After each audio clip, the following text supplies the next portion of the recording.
Okay, yeah, no problem. Welcome, everybody. It's 6:33. We're gonna get started with our interpretation lines. If you can introduce yourselves and please put the call-in information in the chat, that would be great. If we could start with the Mandarin line. Hello, this is the Mandarin announcement. 那大家好，今天晚上呢，我们就会有这个普通话的翻译服务的。那如果大家有需要的话，就可以拨打这个热线，热线号是347-966-4114。那打通之后就可以输入会议的 ID 号，ID 号是847-856-145井号。再重复，今天呢会有普通话的翻译服务的。如果大家有需要的话，就可以拨打这个热线，热线号是347-966-4114。那打通之后就可以输入会议的 ID 号，ID 号是847-856-145井号。谢谢。Mandarin announcement complete. Great. Thank you so much. Can the Bonza line please introduce yourself?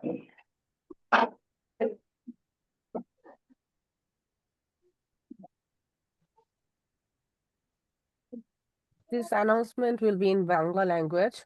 শুভ সন্ধ্যা সবাইকে। আপনারা যদি এই অনুষ্ঠানটি বাংলায় শুনতে চান তাহলে আপনার মুঠোফোন থেকে ডায়াল করবেন 347-966-4114 এবং সেখানে কনফারেন্স আইডি দিবেন 670-871-322 এবং সবশেষে পাউন্ড চিহ্নটি। আমি নাম্বারটি আবারও বলছি, আপনারা যদি এই অনুষ্ঠানটি বাংলায় শুনতে চান তাহলে অনুগ্রহ করে ডায়াল করবেন 347-966-4114 এবং সেখানে আইডি দিবেন 670-871-322 এবং সবশেষে পাউন্ড চিহ্নটি।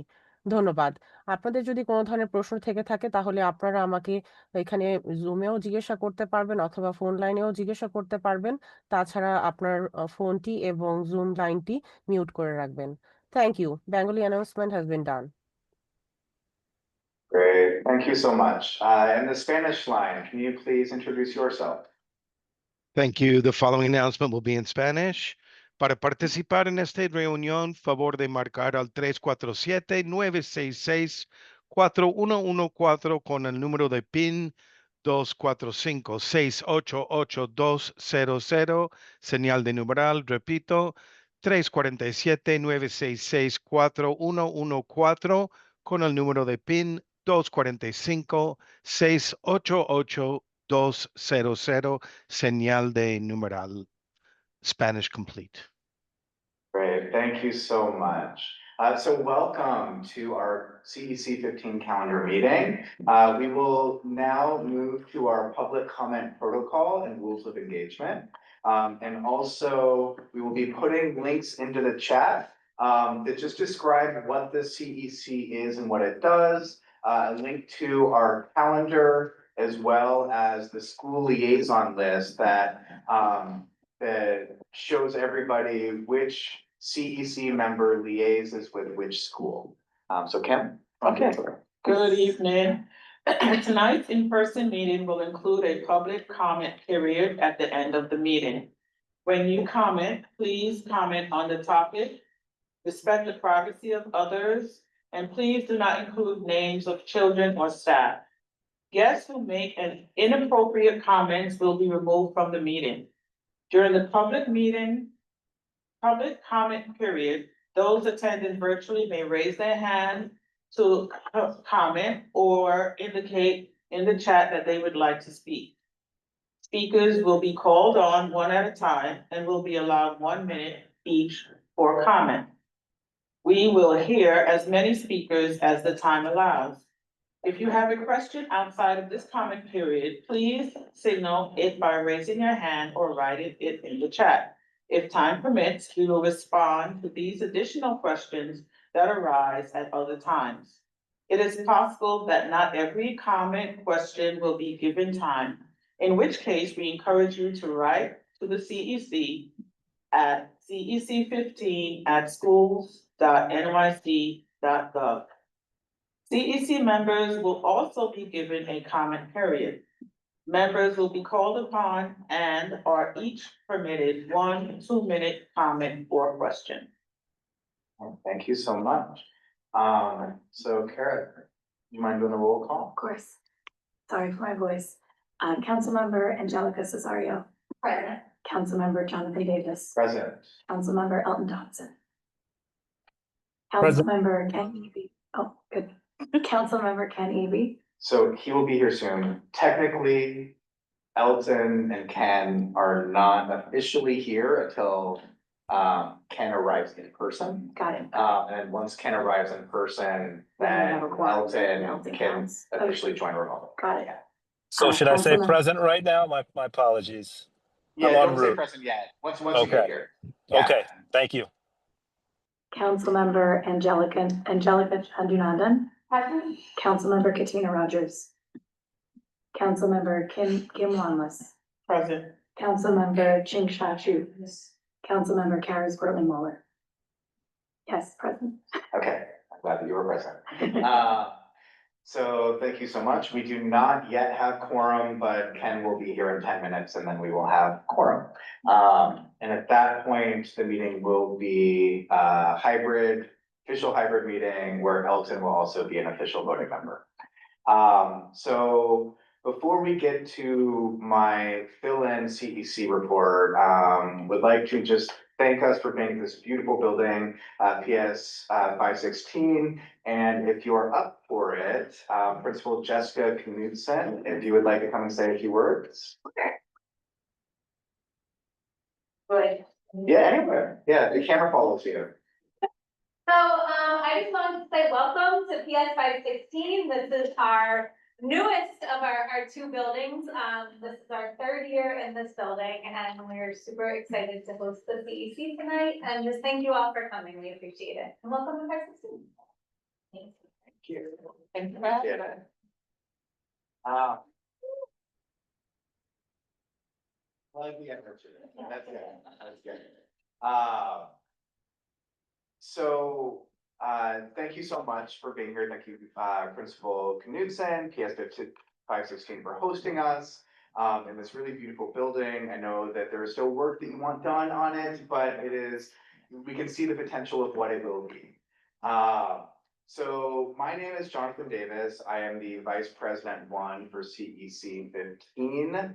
I'm filling in tonight for President Katina Rogers, who is unable to attend because she's representing District 15 at a citywide parent leadership convening, partnering for student success, where she will be speaking on a panel alongside Superintendent Alvarez.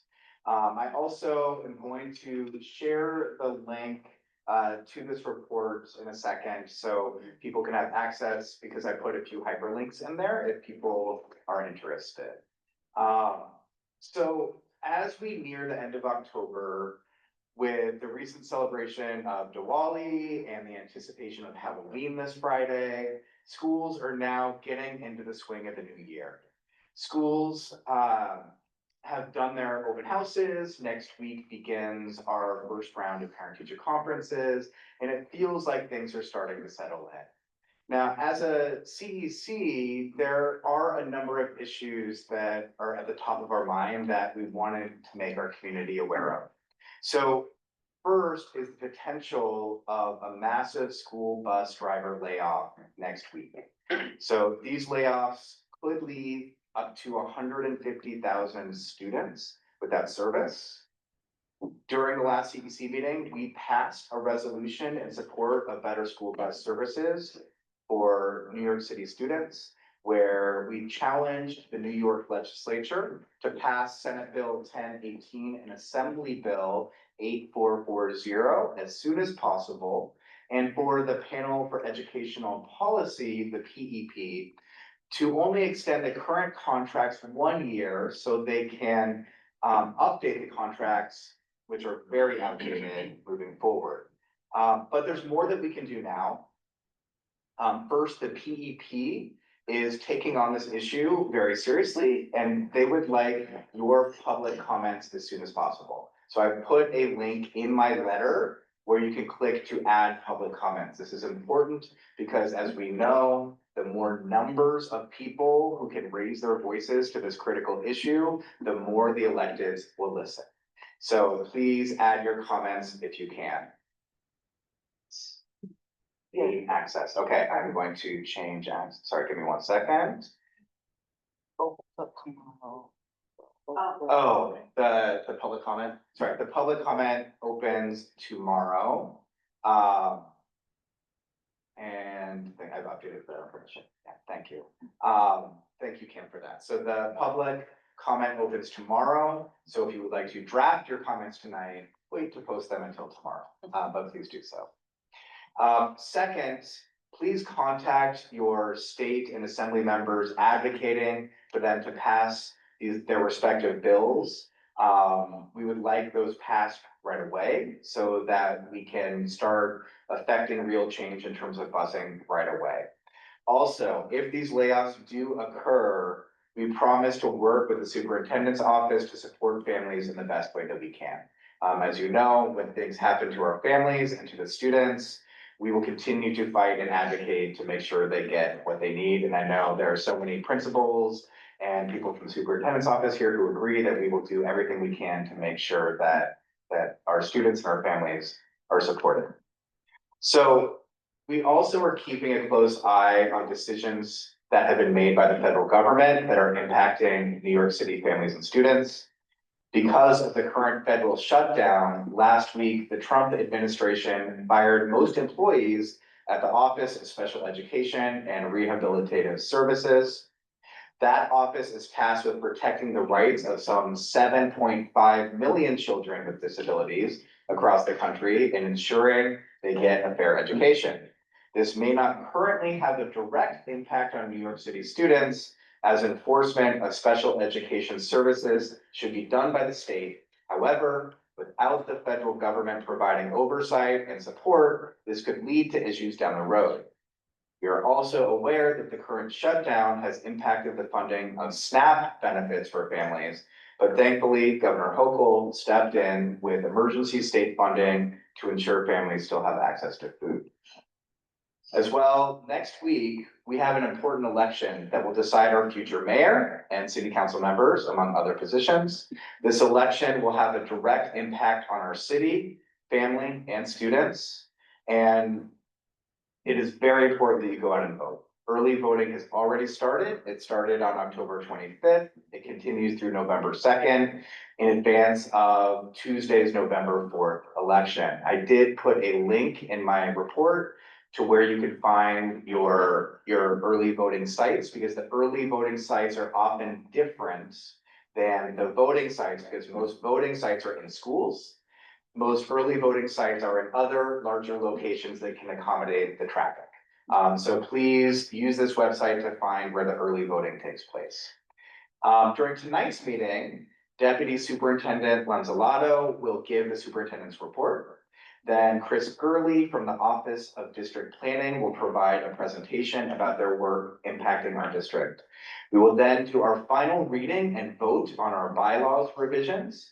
We will end the meeting by discussing council business, including the new CEC working group guidelines, our upcoming Chancellor's Town Hall, and the January legislative breakfast, before ending with the final general comment period. Lastly, there are a couple of things. So we are lucky today to be joined by a fantastic community organization, Rise Up Family Enrichment Center, which is part of the Center for Family Life in Sunset Park.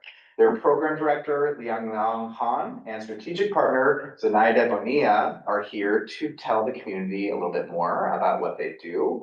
So I'll call you up in just one moment. We also have with us Elton Dawson that wanted to provide an update about a teacher at PS 95 who could use our support. So Elton, if you wanted to speak very briefly about that and what we can do. Jonathan, thank you so much. It's good to see everyone tonight. So I'm a former part of the PS 295 community and a former PTA president there, and spent many wonderful years there with my youngest daughter. And one of the bright spots, one of the highlights and great joys of putting my three kids through public school was the art teacher, is the art teacher at PS 295, Priscilla Shen. She has been absolutely the heart and spirit of a lot of the activism that I have been involved in over the past several years for our children. She is one of the most compassionate and loving teachers that I have ever had the pleasure of working with.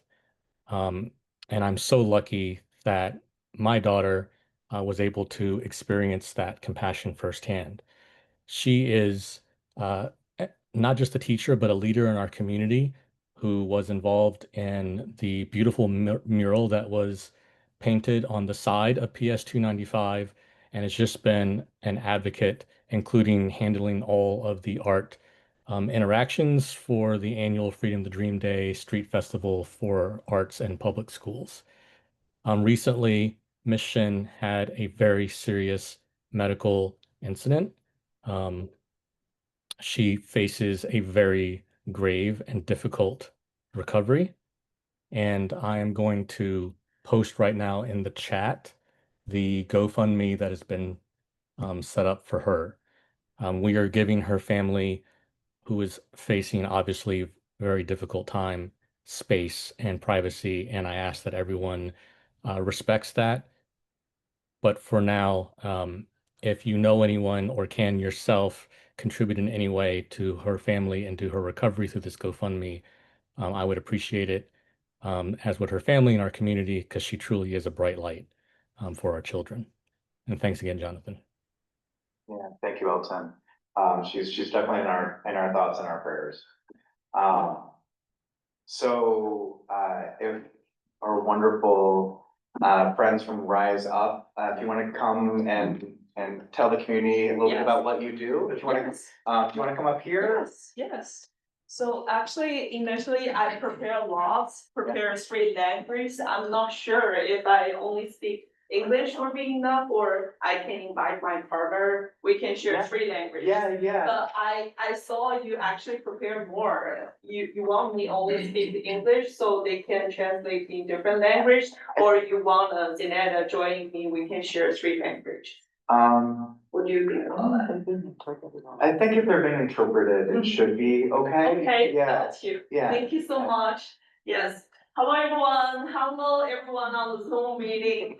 My name is Liang Han. I am the program director of Rise Up Family Enrichment Center, and my mother agency actually is Center for Family Life in Sunset Park. I believe PS 516 also know, CFL also have after school program and a summer camp here as well. And the lady sitting beside of me, her name is Zenetta Bonilla, and she is my partner, and she also is a rich lived experience living in the Sunset Park community. And I'm very happy to be here at the CEC 15 meeting and to meet all of you here. I also want to thank the CEC team for providing Rise Up the opportunity to share our mission. Because I feel like the CEC's mission is really similar as Rise Up mission, because in Rise Up, we actually have a home life, beautiful space. We invite community members come to our site, and we share the resources to them. We connect them, into resources and the different information, and we also hope we co-design program with our community members to really reflect their needs. And so they can, strengthen their resilience from their child and parent relationship, and also, to thrive themselves finally. And I also believe CSC currently is also trying to build the bridge between community and the school system, and advocate for the needs of family, children, and schools. So that's why I'm so happy to hear, even though I prepare a lot, but I will post here. And I would like to share that in the Zoom, Jonathan will help me share the QR code, including our WhatsApp group. WhatsApp group, we provide Spanish, majorly we provide Spanish speaking community resources. Every day we will provide updating information. WeChat group we create for Chinese speaking community member. Currently in our group, we have over 200 people. We also have Instagram as well. So we also put our giveaway and template here, including Rise Up and the CFL. So welcome everyone to take one back to home. Thank you so much, everyone. So I didn't know if we could get the QR codes to work in the chat, so I put them at the bottom of the report that was shared in the link. So if you click on the vice president's report link at the very bottom, you will see the WeChat and WhatsApp chat QR codes to join. Thank you. We also have Rob Aguilar from Councilmember Aviles' office who wanted to say a few things, and then Nicola, you will be up next. The camera's here, right? It follows you. Oh, it follows, amazing. So good evening, everyone. My name is Rob Aguilar, District Director with the Office of Councilmember Alex Aviles. Thank you, Principal Knudsen, for hosting us, and welcome CEC 15 to Sunset Park, the wonderful neighborhood of Sunset Park. It's such a wonderful place, that Principal Royalty of Sunset Park are here, and I want to recognize them. Yeah. Principal Gonzalez, Principal Ramirez, thank you so much for being here. When you come to Sunset Park, you see our folks turn out, so thank you for being here. And they all walked in together. I love it. Exactly. So I've got two quick announcements. One is on the 13th of November, we're going to be hosting free flu shots at our office from 1 to 4. So if you know anyone that needs a flu shot, if you need a flu shot completely free, come to our office from 1 to 4. Or if you want to reserve a flu shot and you're definitely coming, you can reach out to the office 718-439-9012.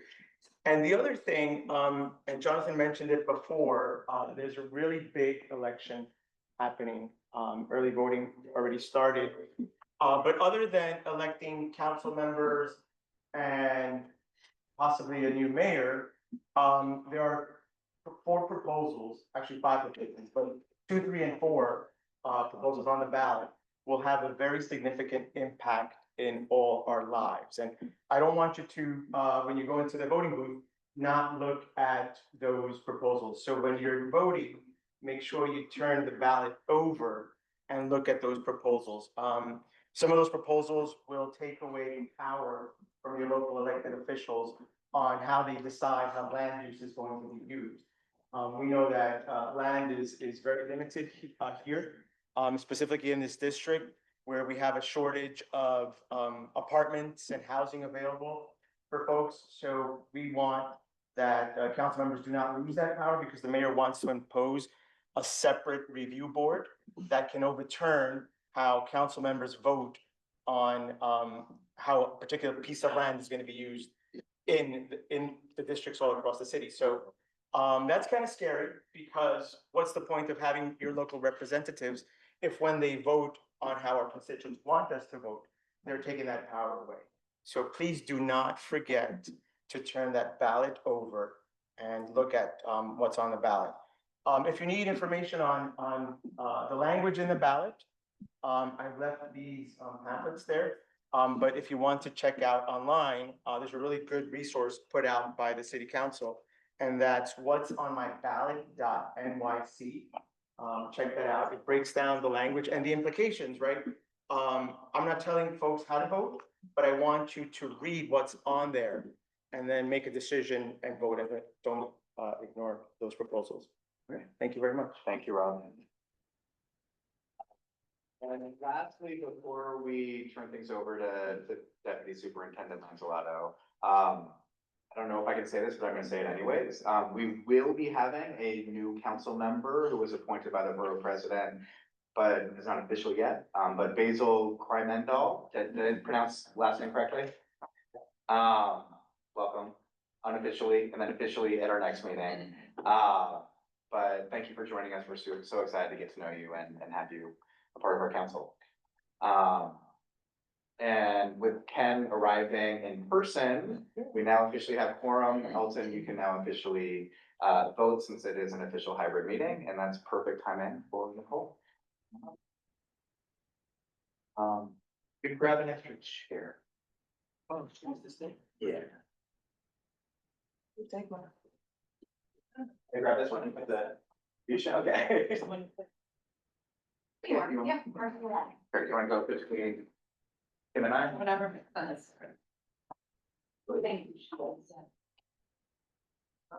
Good. A little bit more. Is this, whatever makes sense. Here, left. No. Yes, of course. You want me to? I open up something? appreciate it. Yeah, I can just look over Jonathan's shoulder. Sure. Hello, good evening. Nice to see you all. As you heard from Jonathan, our superintendent is with CEC President Katina this evening, presenting on a panel, citywide panel at a parent and district leadership conference. So we're really excited about that, and then we'll report back next month on how that went. This evening, go to the next slide, we are gonna talk a little bit about some school celebrations across the district. Our superintendent has committed to every month reporting back on how we are doing in terms of our DCEP goals. Last month, we looked at the priority 1 around literacy, and our reading committee is actually here tonight virtually, and you're gonna hear about what that looks like in our schools and some of the resources that they've developed for families. But I'm gonna talk a little bit about priority 2 to give you a sneak peek into what supportive learning environments we're working to develop in our schools. And then over the next month or 2, we will kind of have some members from our team in schools show you what that looks like. And so we're sort of giving you kind of the goals, how we're monitoring those goals, the district plan, and then bringing some learning and some kind of like stories from the field so that you see what that looks like in action. And then the CEC requested sort of an ENL update on where our numbers are, proficiency levels, that type of thing. And that is the agenda for the evening. I'm gonna try to be very concise. Honoring our veterans who have served, we're moving into a season of gratitude and Diwali, a season of light, when we have experienced and are experiencing a lot of darkness.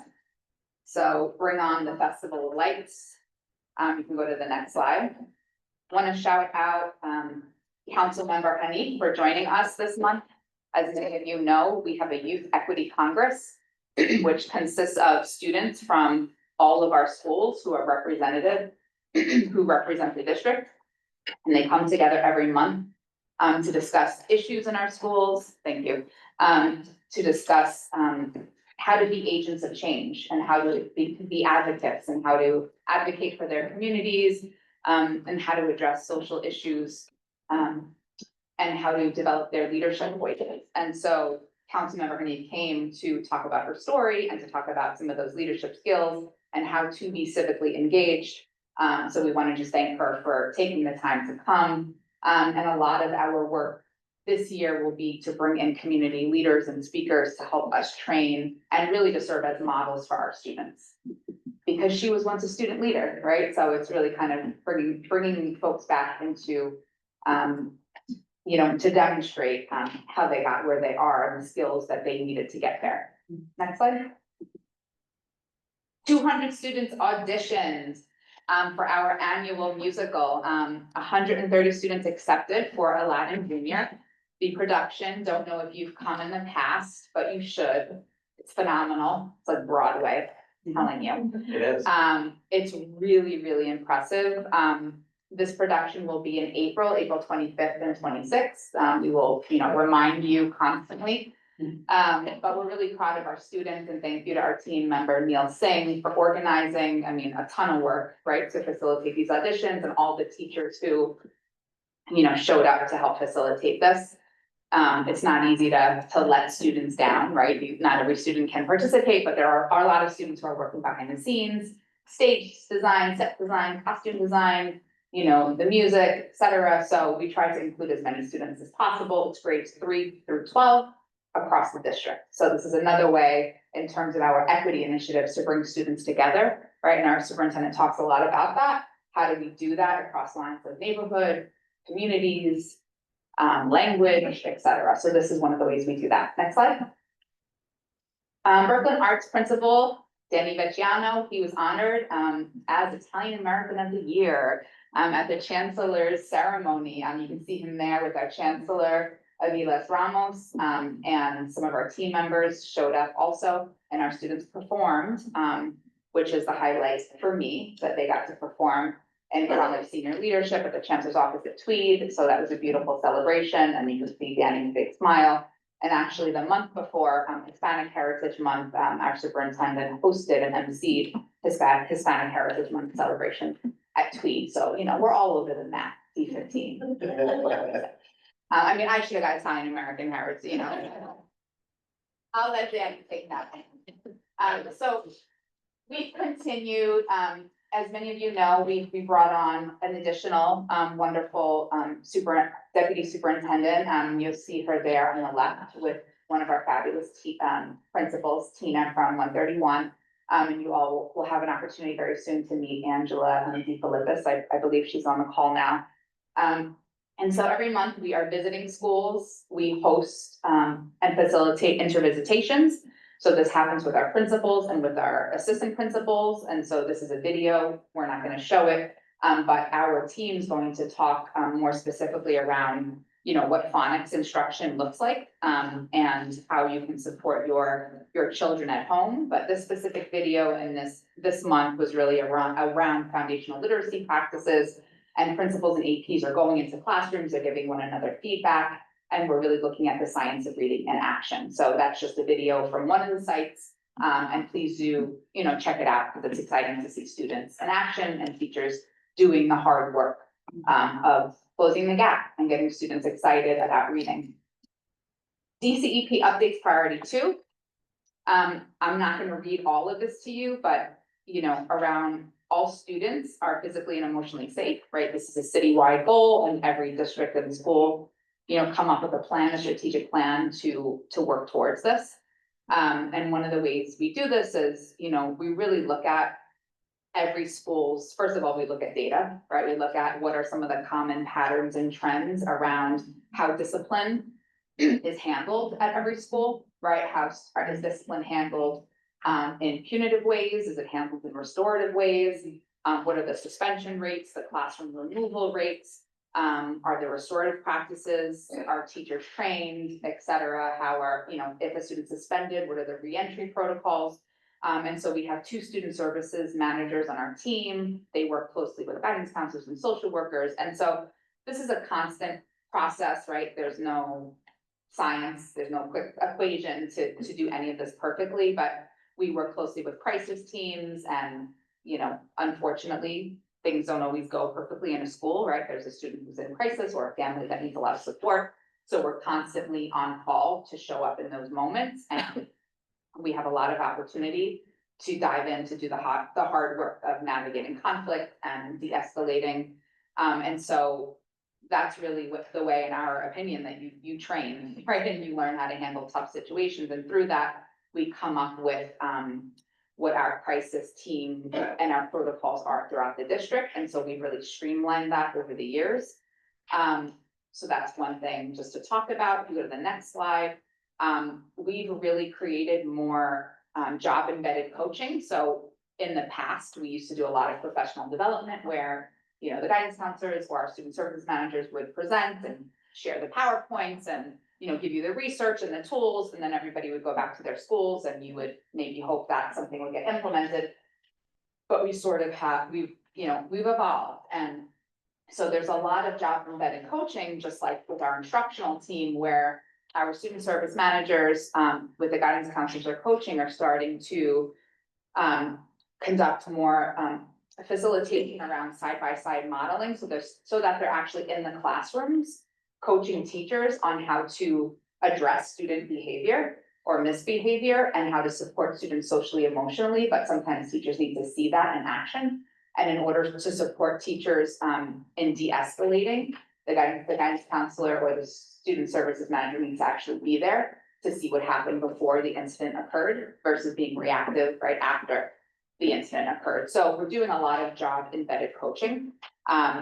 So that's one thing that we wanted to highlight. We're also continuing with the youth and equity Congress meetings and that work happening. And we're doing a lot of progress monitoring where we've tiered our schools. And so we have a whole tiered system of support. And that's something, of course, you know, I'm not gonna go into deep detail about, but we've really tiered our schools to think about, you know, high incident schools that need more targeted support. And then what schools can really be leaders of this work with us. And that's a part of the intervisitation work we do as well.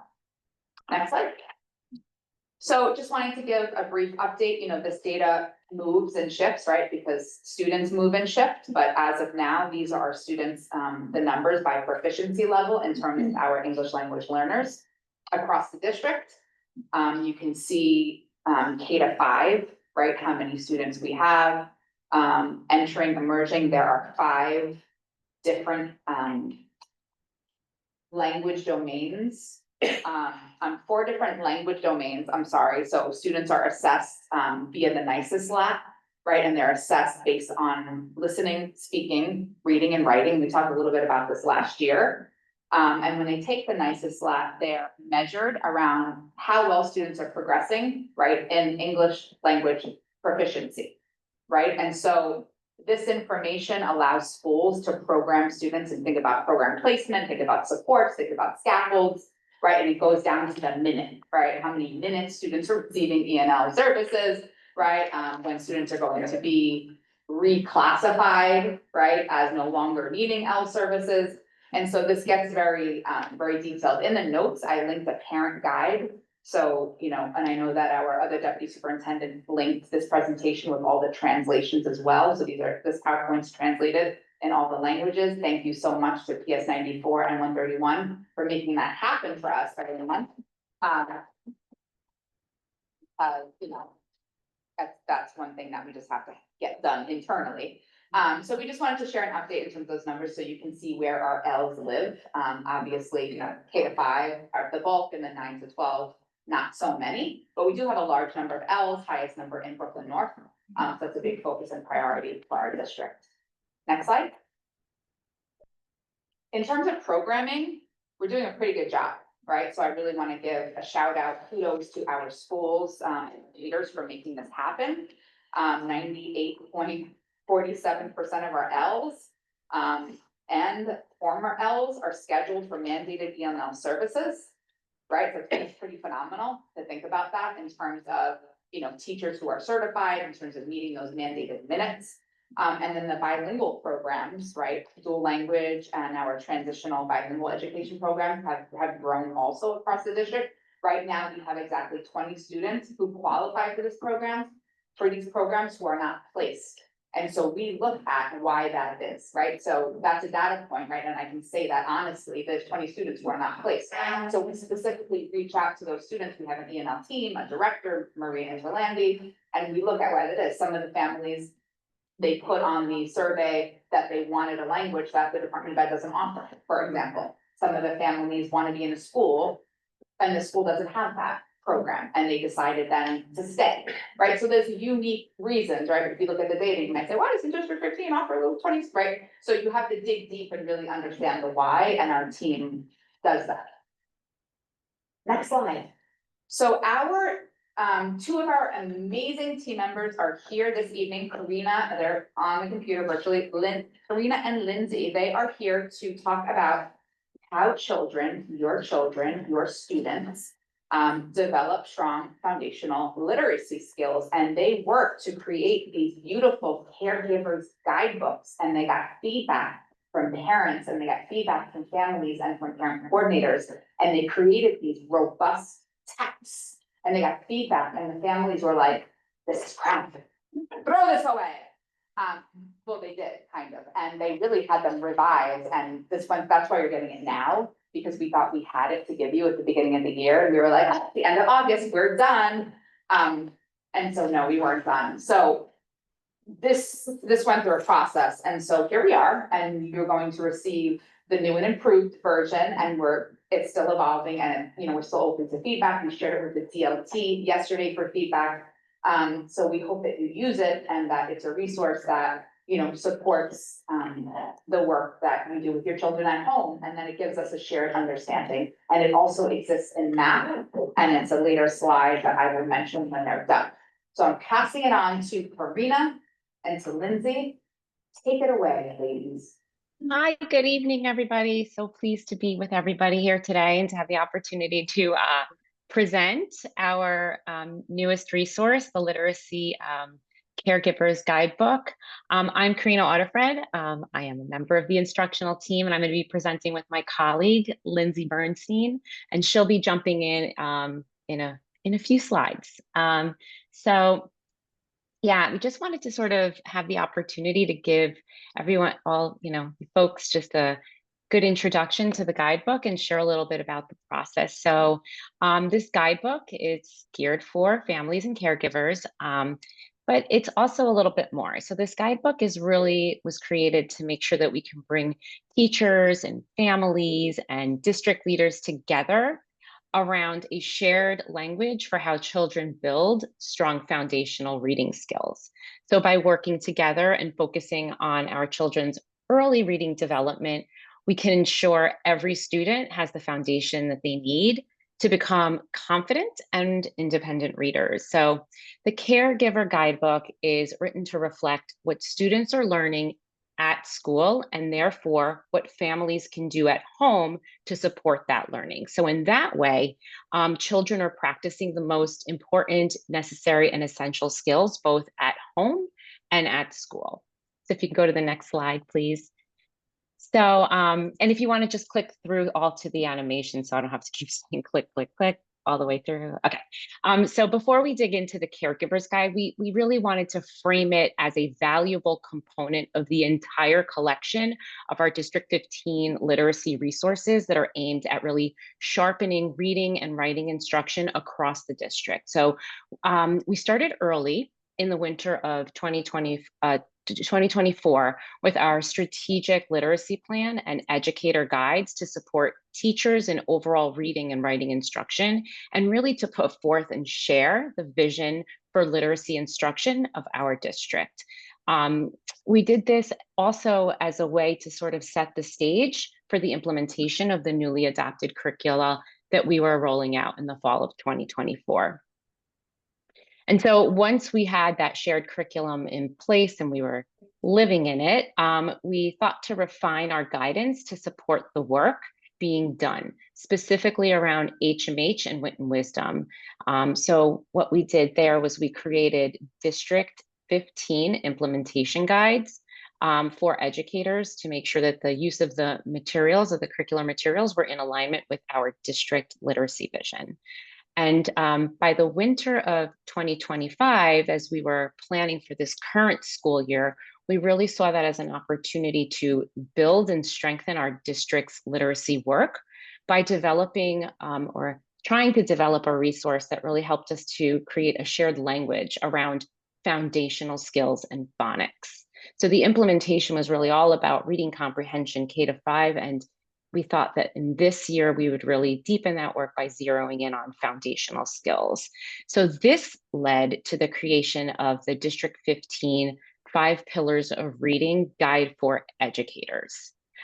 So by the fall of this school year, we had developed what we're going to walk you through today, which is called Sound and Spell, a Caregiver's Guide to Foundational Reading Skills. So this resource that we're going to share with you tonight is hot off the presses, and we're really, really excited. So the reason why we talk about it in conjunction with all of the educator materials is because the resource really helps us to close this loop for strong partnership between families and educators in building foundational literacy skills in our students. So also it is a sneak peek and preview as we look ahead. We're actually working on the guidebooks for building deeper reading comprehension partnerships. So we're working on a K-5 guidebook as well. And maybe we'll come to a next meeting and share about that one. But for tonight, we'll focus on the caregiver guide for foundational skills. Next slide.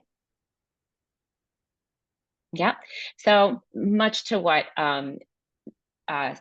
Deputy Superintendent Lanzalato was saying, because the caregiver guidebook is written as a companion to the 5 pillars guide for educators.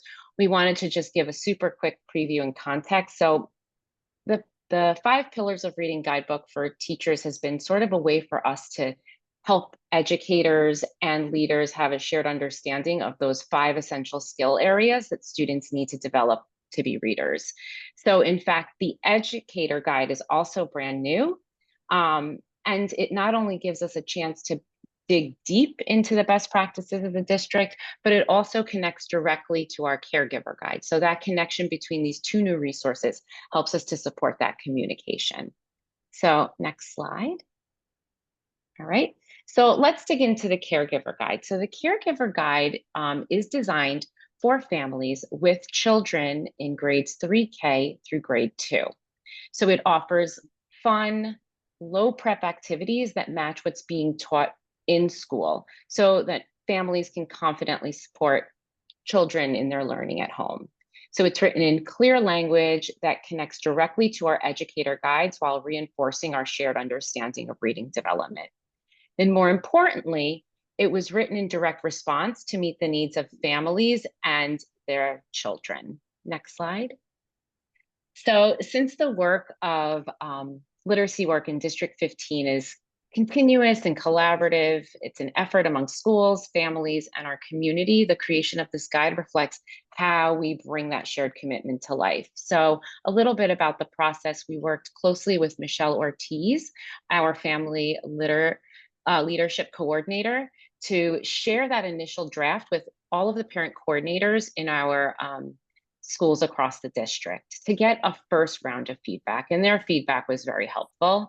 And it kind of led us down this path for the revision. So from there, parent coordinators supported our efforts. Each parent coordinator created a small family advisory team at each school. Those family advisory team members from all the schools then met with us, the ELA team, to serve as a focus group. And so that focus group was offering insight and suggestions that really helped to refine and strengthen the guide. They gave very good, constructive feedback, and they were very kind. They were very lovely and just gave us their honest input. So all of that feedback and working in community has really helped to reshape the guidebook how it is now. It's a more family-friendly resource that connects what's happening in classrooms with what families can do. Next slide. If you can move forward a few slides, we actually took a few slides out just to kind of move this forward. We're on slide 19. You can see which I keep going. Right, nope, forward. Forward. One more. There you go. There you go.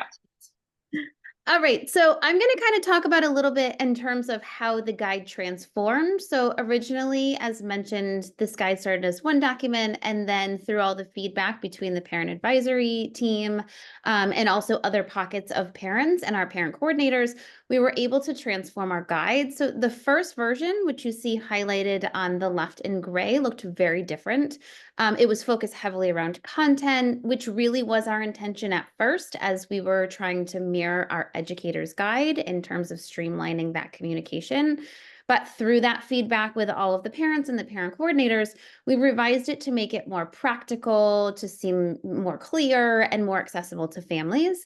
And as you can see, we even revised it down to the title, removing discipline-specific terms and making it more purposeful and making the purpose of the document clear. So rather than referring to the 5 pillars, which we do for educators, we now are saying that this is really about the relationship between sound and letters. And then that's why we call it the Sound and Spell Foundational Reading Skills Guidebook. We also wanted to talk about this being a first publication for families and that this is specifically geared towards that 3K to grade 2 space, as that's our strong focus for our district this year in building our strong foundational skills. And we are continuing to build that out as we come. Next slide, please. Here's just another example of how we took all that feedback and we transformed it, and it impacted our revisions and rewrites. So the first version we felt was more of a guidebook, and it felt like it was teaching more about what phonemic awareness was rather than actually how do you develop and practice phonemic awareness at home for families. So families acknowledged that that content was very important, but instead of putting it at the front of the book, we now move it to the back of the book, leaving that front matter as like a focus space of where practical approaches and simple activities can be done with families, because that really was our ultimate goal. To make sure that this resource reaches a whole bunch of families, we continue to work with Michelle and all of our parent coordinators. They helped us to present our original document, collect all the input from families across the district, and then now in the distributed process of the final release, they're ensuring that this is not just a district-created document, that it's truly a community-built resource that will be used over and over again. Next slide, please. So finally, we just wanted to highlight that the guide's structure changed a little bit. So we revised it to the point where it was a little bit less on skills, and now it's more on the development of 3K through grade 2, and it shows how learning progresses in the classroom. And it also just provides more feedback to parents. So if I am a grade 1 parent, I know specifically where I'm going.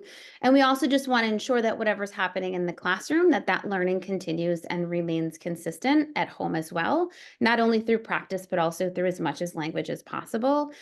This guidance, the guidance from, again, the parent coordinators and from our family advisories led us to organize it by grade, and not only by grade, but also by time of year. So beginning, middle, and end of year, and looking how students progress. And that helps teachers and families just communicate more clearly about age-appropriate learning and what that looks like, growth over time.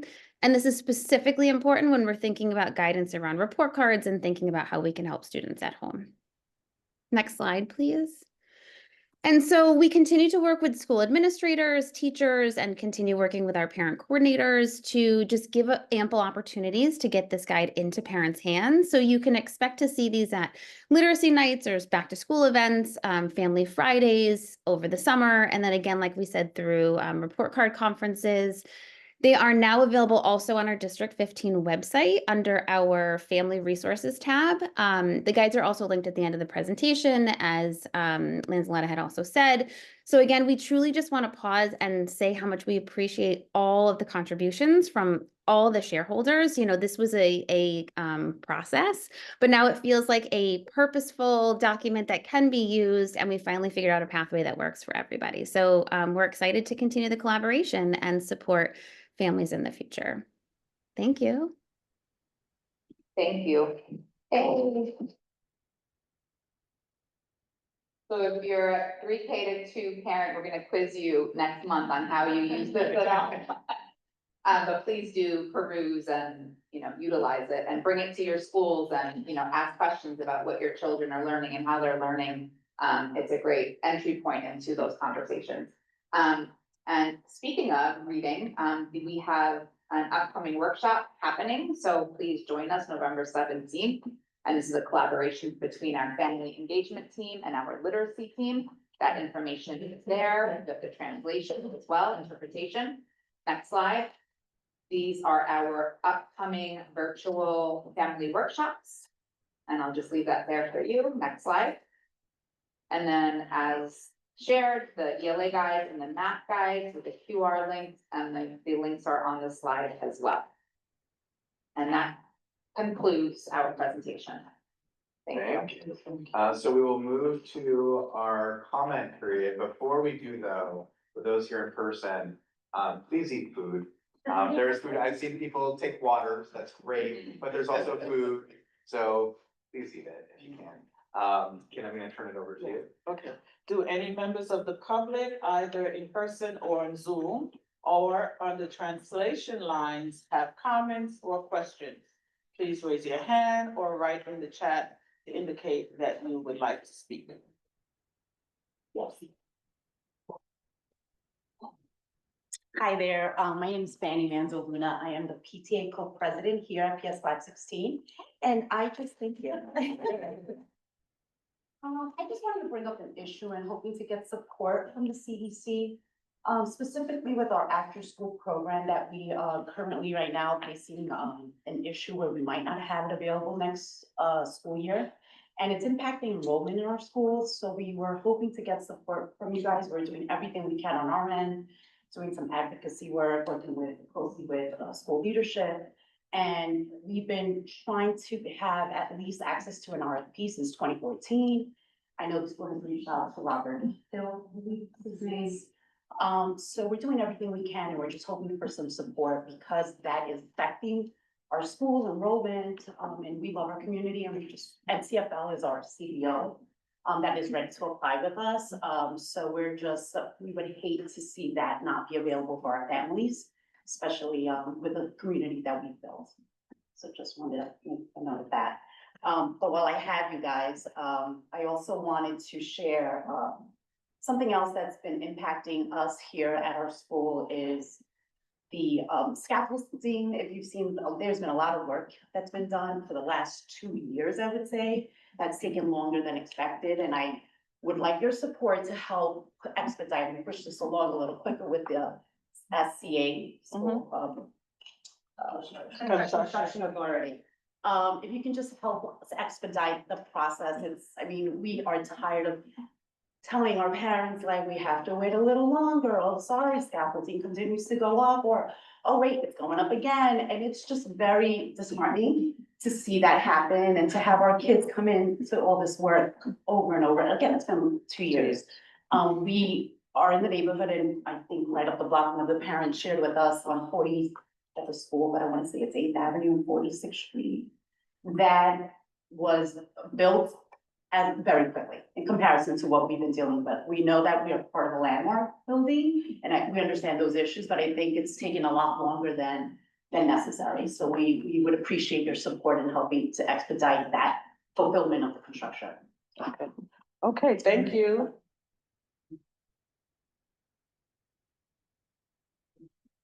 Anyone else in person? If we start in person, yeah. Hi, my name is Janet. I'm a parent at MS 428. We left the district for 3.5 hours and we're back. We've got the last time here on the other side. My child had a civil experience at PS 24. We also have related service providers. But we're having an issue at MS 428 where we do not have related service providers, and there is a Horizon program. My son's speech mandate is 3 individual sessions and 1 group session. I have been very patient. It is going to be November, and he does not have service providers. I am aware that there is a strong candidate that has been interviewed who's multilingual. The school is a dual language school, Mandarin, Spanish, and it's now a full college, an ESD program. I understand that there is some difficulties in hiring this employee because of an H1 something, not my problem. My child is a service provider, and I can not only sit here and advocate for his needs as a monolingual student, I have to sit here and speak for the other students that speak Mandarin and require speech, and they should have a speech provider that speaks their language and is culturally responsive to their needs. So I asked the CEC and the deputy superintendent to help us expedite this process. These children have IEPs, it's a federal mandate, there is a candidate. Instead of being reactive and waiting for more students to need services, let's be proactive. Let's get this person on board and ensure that not only my son, but the other students in the school are being provided their speech mandate. Thank you. I'm aware of this issue, and I know that you and the community have been advocating, and we've been in close conversation with the principal, and our superintendent has a meeting tomorrow to follow up with the Office of Dial, which I'm sure you're aware, Division of Inclusion and Accessible Learning, and related services. I'm aware of the H-1B visa and the candidate. It's gonna cost more providing me an RFA. And I'm Yeah. gonna fight for an enhanced rate one because I'm not gonna be Yeah. able to find a provider. Yeah, at 100%, and the 7th grade. school needs a full-time speech teacher, we're aware, that, finally they received, the 1 day OT. And they have a guidance counselor, we've been very involved behind the scenes, but I understand your perspective, you want it now. And I just Yeah. wanna know that my son is having an excellent experience. 100%, yeah. He's thriving, principal Ed is amazing. Mhm. She's very responsive to the needs of the students and the parents, so I just don't wanna take away from what she's doing and the staff is doing at the school, but we do need to Yes, make sure that. so we will follow up with you by the end of the week, and we'll let you know how's the meeting and the outcome of that. Okay, thank you so much. Okay. Anyone else in person before we move on to virtual? And welcome back. Welcome back. Oh, that was a mistake.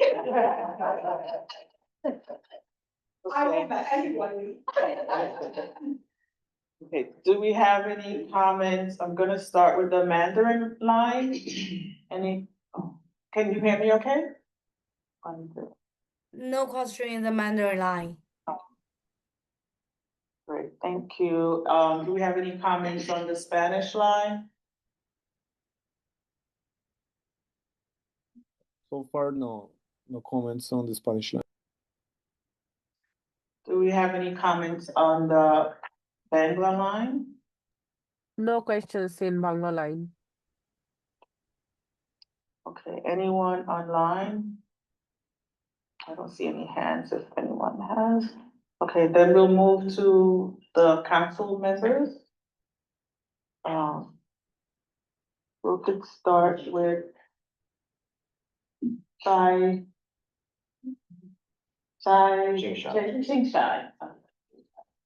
Jingshai, do you have any comments or questions for the superintendent? Yes. 大家好，我是朱清霞，我的母语是中文，我还在学习如何在 CEC 岗位上表达自己。有时候我在会议上，我们是不是有时候我在会议上说的不多，并不是因为我不关心，而是我还在适应语言和沟通方式。但我会一直努力，因为我真的希望能够为我们社区的家庭发声。作为来自日落公园的家长，我常常思考不同语言文化背景的家庭，怎样才能更好的收取信息、被听见、被看见。今天有我们社区的所有成员来这里，我就是想向大家知道，这个社区是为机构是为所有的成员去开放的。很多就是很多家长在那里会得到互相的支持，分享信息，建立联系。我今天就是想要让大家了解 CEC 会议是开放的，社区组织和家庭都可以来参与、倾听、了解信息分享和社区链接机会。我也特别感谢发事还有我们的团队的支持，让他们就是说通过他们的交流，能够更深入的理解我们家庭真正的关心、事情面临挑战和社区的期望。我会继续倾听学习，会把声音带到我们的 CC 上面去。Hello everyone, my first language is Chinese and I'm still learning how to express myself in my role and to stay in the city. Sometimes I may not speak much during the meeting, because I don't care, because I'm still adjusting to the language and communication style. However, I'm committed to continue my effort because I truly hope to speak up for families in our community. As a parent from Sunset Park, I often think about this. How can families from different language and cultural backgrounds more easily access information, be seen and be heard? Today, some friends from the Reza family enrichment center are also here. Reza is a community space open to all families where many parents support each other, share information and build connections. I invite them to attend tonight's meetings complete to help more families understanding that CEC meetings are open and that community organization and families are welcome to participate, listen and learn. This is an opportunity for information sharing and community connection, not a partnership or decision-making initiative. I would also like to give special thanks to the FEC meeting as well as community partners who support families. Through my interaction with them, I have been able to better understand what families truly care about, the challenges they face, and their hope for our school and community. I will continue listening, continue learning, and continue growing this. I was here. Thank you, everyone. Thank you.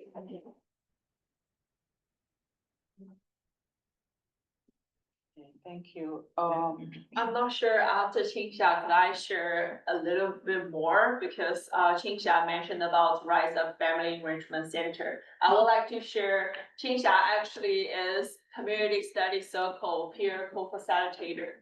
She participated 3 rounds of Community Study Circle. In that circle, we learned citywide data, and we support community members to share their lived experiences and also to support them to discuss if there are any gap and a connection between the lived experiences and the citywide data. Finally, we will also provide presentation to the, he's leaving. So to the elected officials to, advocate for ourselves, family, and the whole of the community. I actually, before I take on the program director role, I was family counselor in prevention program. Actually, that time I learned a lot from the family, Chinese speaking family, Spanish speaking family. I really related to your journey because most of that time my families, they are struggling to find special these teachers to support their child with special needs. Sometimes because of the language, sometimes they struggling, like having meeting with school teachers or with the school counselor is not because school or school counselor not understanding them or not like a patient enough, but because of the language, because if sometimes the language is not only about English, Mandarin, it's about school is using school language and parents are using their own language. So I also very appreciated the time, that parents have the opportunity to express out their own concerns and needs. And I also hope, if there are any, in the future, CEC has the opportunity to work with grassroots agency, like really to share what the meaning and mission of CEC and to engage more parents can, being here or to share their concerns and needs, and the CEC can support to really build the bridge between the school system and the parents and the children to really thrive themselves. Yes, I just, would like to share that because, what I can see is that the parents, they are also very struggling now. And the students, actually, they're waiting. But parents never stop their hoping, but they don't know which the appropriate way to share themselves. And sometimes social worker or some, social services, they support them, but there are a lot of different ways. Now we have CFC, how to build the connection between different layers and levels. Yes, I will stop here. Thank you so much. Okay, I would ask for Council Member Cesario, if you have any comments, Sure, questions. yes, I do.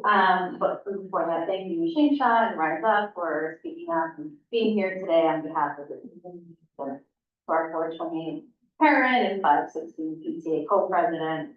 Thank you for sharing your concerns. You also each have CEC liaisons as well assigned to the schools who are here to support you and advocate for your communities. Thank you, Deputy Superintendent Lanzalato. I have 2 questions, time permitting. So one is related to, you mentioned you discussed strategic planning for Priority 2 and ensuring all students are, physically and emotionally safe. I just have a question related to the tracking. So you mentioned progress monitoring and monthly tracking of infractions. Do you have any insights as to like what the data is showing you so far, or is there parity as to how students are being disciplined, or there inequities that you're seeing, and sort of what do you do to address that? Yeah, so I mean, every school tells a different story, but across the district, we've seen a decrease in suspensions across the board, and that's because of the work that we've been doing around sort of justice trainings and the job embedded coaching. Certainly, we see more suspensions among our Black and brown students, or male students with IEPs specifically, and that's across the city. That's not unique to District 15. But we, are very much focused and aware of that reality, and that has a lot to do with the work that happens. And that's the focus of our Adult Equity Congress. Actually, the adults that show up to those meetings, they look at the disproportionality and the data, and they lead work at their schools to address those disparities and to support their teachers in conflict resolution and how to build relationships with students and how to de-escalate and how to look at their curriculum and their teaching and their instructional practices, because it's all connected, right? And how students see themselves in the curriculum and how teachers respond to students who are in crisis. And so the data, it shows that there is a decrease for sure. And it's the, sort of the beginning of the year. So where, and the citywide data isn't out yet in terms of last year. So we have like our own data in terms of comparing it to other districts and the citywide trend. So we're waiting on the citywide data to be released. That hasn't been released yet. And we're in some communication with Kim, I believe, about that and looking at, because most of it is public. You can look at the public data of districts and citywide, but last year's data is not yet public, not even to us. But we have, of course, our own internal data. So the short and long of it is, we are, the monitoring that we do is, when schools develop their action plans, are the strategies that they're implementing working? And if not, how are we supporting them in making those adjustments? And are students getting the support they need academically, socially, and emotionally? And when there's disparities, how are we addressing it? And that includes outside supports, outside organizations, bringing in families, and addressing kids' individual needs, because there's not a one-size-fits-all approach. Thank you for that transparency. The other question I had was not specifically addressing, of course, and to get back to me, I understand. But I wanted to speak to what Sean had raised in the BP report around federal government shutting down the Office of Special Education and Physical Education Services. I know parents at my child's school were concerned about that. Is that having any impact, or like to say that having any impact? Well, right now, there's been no information shared with us about that, so we haven't received any information around, but federal cuts. IDA remains a federal law, right? That's the guidance that we've received, guaranteeing student rights. I did prepare some notes on this because I've been thinking about it as well, and we had a conversation with the CEC around that. And I reached out to legal and to senior leadership, and we were advised that New York City Public Schools and New York State Education Department are monitoring federal developments closely and engaging with advocacy organizations to protect special education funding. Districts and families will be updated if any real changes occur to funding or policy. But the key takeaway is that there are no confirmed cuts to special education funding at this time. So, I mean, that's the information we have, but we're very much, keeping a close eye. And I don't wanna take too much time, but I also did want to stick to the transportation piece that tomorrow principals have. I know that there's a concern around busing and if there will be, if the buses will be, canceled, you know, there's that happening, and I just wanted to share that tomorrow. Principals have a citywide meeting. We know that there's no official notice of a shutdown, but the chancellor's leadership team has organized a citywide principal meeting with their transportation liaisons at 10 a.m. So this meeting will include how to support families with rideshare, Omni cards, communication protocols, other available resources should a bus disruption occur. Again, no official notice of a shutdown, but the DOE is preparing in the event of, so I just wanted you to be aware of that because I know that that came up. Hey, Councilwoman Janandon. Janandon. I have a couple of questions. My first one has a few parts to it, so. The ELA screeners that happen, throughout the year, is that a citywide thing or just a District 15? The citywide. Okay. And then our English language learners, are they screened in their, first language when they arrive? Their Yes. language skills? Yes. Okay. To explain my train of thought, right? Because from what I understand, the ELL student does not have to take the first screener. They, can take the second first year. Right, the first Yeah. year. Okay, so I just saw that as an opportunity, because they wouldn't be getting screened because they don't know English, Exactly. so they wouldn't be identified as Exactly. having, needing some support until they learn English, but they are screened in their original, like their. Yes. Okay, cool. Second, the guides, are these being provided in multiple languages? And so what does that, since, the students are learning in English and the parents might not know it, what does that look like for them? Yeah, that's something that we've talked a lot about with our team and the folks who are actually translating it, because we know that the translanguaging, you can't translate the teaching of English in Mandarin or in, like, it doesn't translate, right? Because it's a whole different language.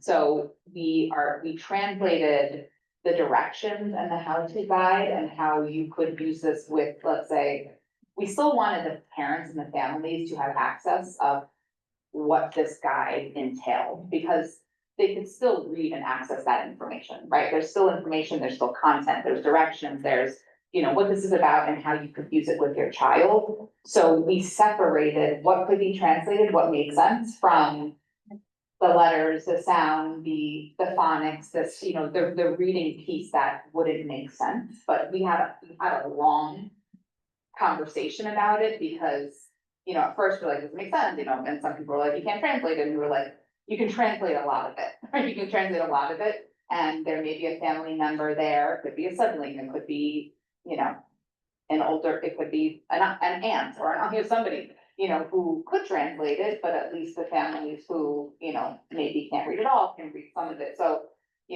I'm happy for, for families who read it to kind of give us feedback on how it does translate, what, in both languages and what that looks like and how, is it useful and is it confusing and how could it be, improved? We would love feedback around that. That's a great question. Yeah. Thank you. You worded it so much better than I but thank you. Council member, Davis, do you have any questions? Yeah, so thank you for everything, as always. And so I had a couple of questions related to the literacy caregiver guidebooks as well. One was already answered, but my question was just more curiosity because, I know this new push for literacy is a citywide initiative, right? And with the HMH, with wisdom curricula, the sort of more the science of reading, the 5 pillars, so it's citywide. And, I love the work that's gone into this support for caregivers and others around it, but I was wondering, has there been a lot of collaboration with other districts who are doing the same work, just because I would assume that this guidebook would be really helpful in other districts as well, right? And so what makes this D15 specific? You know, is there collaboration happening across the city? And could this be something that is shared more widely with other districts who could benefit from a similar type of guidebook? That's a great question. I see Karina like perking up. The city actually organizes, visitations between districts, and of course, District 15 was one of the first to host. And, you know, we actually visited, PS 98 and we, in Sunset Park, and we, you know, brought in other districts who, you know, haven't spent a lot of time in Sunset Park, and they came and they visited classrooms and, you know, I'd love for Karina to jump in terms of, you know, they were really interested in seeing special education students integrated, into our classrooms and how we provide tier 1 support and how we prevent students, right? How we actually provide grade level instruction, and focus on curriculum at the, you know, in tier 1 so that our students don't need, you know, that we're actually addressing their needs so that they don't need intervention being pulled out in small group. I mean, obviously students are also gonna need that. So they were interested to see how we do that with students who, you know, may have been labeled, you know, students who need District 75, but are thriving in 428, an inclusive school that's been celebrated across the city. And so that was really great. So the long and short of it is, yes, we visit. And so then, you know, next month we're going to other districts. So there's a lot of sharing that's happening. Superintendents and deputies, we go to, we visit each other's districts and schools. That's a part of our, you know, conference plan and, you know, professional development that we receive. Teachers the same. So there's a lot of that work happening, and we have meetings around the multi-tiered system of support, MTSS, literacy and math across the entire city. So like me and the superintendent, for example, show up with a team of 10 times all of the other districts. So there's huge tables. So it's like our team of 10, District 20's team of 10, District 13's team of 10, and we collaborate like 7 times a year in these huge spaces where we're sharing best practices and we plan our strategic literacy plans. And a lot of this work our team actually does in those spaces. And then we share feedback and we get ideas, and then they steal our ideas, and then senior leadership comes and they're like, ooh, District 15, we want to use this for our guy, you know. So I mean, I'm teasing, but you know, we're constantly sharing those practices. So yes, that happens, absolutely. We go to a lot of the meetings, and sometimes we feel like there's too many meetings. And our team's actually like, we're pulled out so much, you know, we want to be in schools more, and our schools more. So we try to find that balance. So I don't know, Karina, if you have anything to add that I didn't say, but please jump in if I missed something. Yeah, no, just to your point, we're in a group with 2 other districts, and so we hosted, and the focus of that visit was really around phonics instruction. So it's interesting that you bring that up, because we had other districts really visiting classrooms to see how we're structuring foundational literacy skills time at with that particular school, and to meet the needs of the students. And in addition, so part of that intervisitation, we sort of led with our literacy vision, and we're able to share the resources that we had as well. So there's some good synergy there for sure. And to your point, Nicole, when we go to the central wide meeting, that's another opportunity that we'll have to share some of these resources. Thank you. I get to ask myself if I have any questions. I have one comment. Thank you very much for always giving us an in-depth presentation on all the topics that you present. And I want to thank Shine Shy. I'm gonna get it right. It's my dyslexia, I'm sorry. For all that she does behind the scenes, including inviting Rise Up here this evening, and the principals who came out this evening. I just want to be sure that parents online and in the audience are clear about some of the lingo that New York City Public Schools use. And you're gonna find them doing this, from time to time. So tier one instruction for parents that are here is what? Fill in the blank. So there's a triangle, and we're happy to share that visual, and it's actually, in the strategic literacy guide, so folks should go into that guide to look at the visual, because it's really helpful. Tier one is what happens in the classroom for all students, so it's high quality, research-based curriculum on grade level. So it's the guided practice, it's the curriculum that teachers implement to all students every day, right? Whether you're an L, whether you're a student with an IEP, whatever your needs are, all students should be getting the same curriculum and access to the same standards, grade level standards, high quality materials. So that's tier one, right? And if teachers are using, the idea with curriculum, right, is that if it's vetted, if it's standards aligned, if there are high quality materials, right, for L's, for students with IEP, if all of those things are embedded in the curriculum, then you know students are receiving and they have access to that. Versus if teachers all over the school are doing different things, there's more chance of disparity, right? So anyway, I'm not gonna go into too much depth, but that's what that is, yeah. So the goal. And then tier two is small group instruction, right, that you would address, specific skills and support students, within the tier one, right? And then tier three would be pulling students out for intervention, using a specific program with fidelity, right? Like a Wilson program or Phonics for Reading or Spire, right? And that's a program that a teacher needs to be trained, the school has to have the materials. And that's where you do progress monitor, it's around skill development.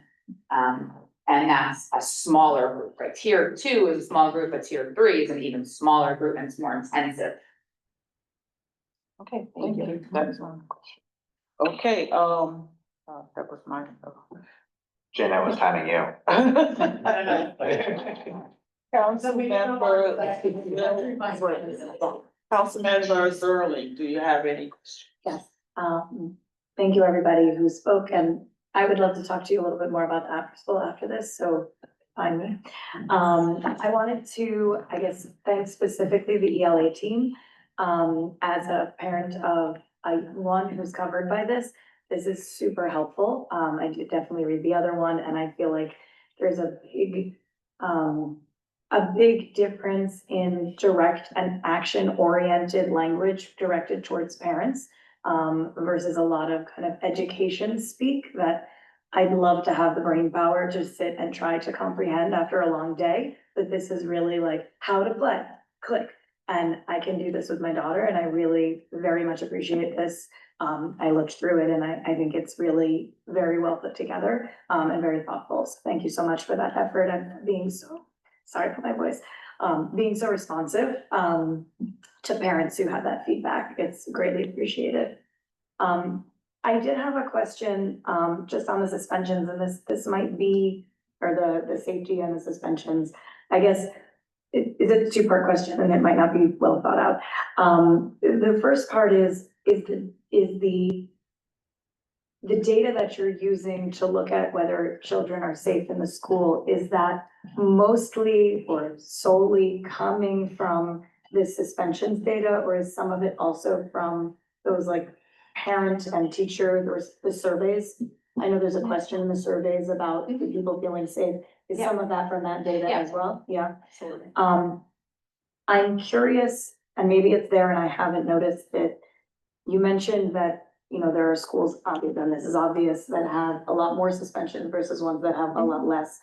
I did, as a parent of an older student who's going through the middle school application process, I have noticed that in the middle school tours, schools that are working with a restorative justice process are definitely promoting that in the tour and are saying that explicitly. Other schools are not necessarily saying things, and it's sort of a gray area to parents what that means.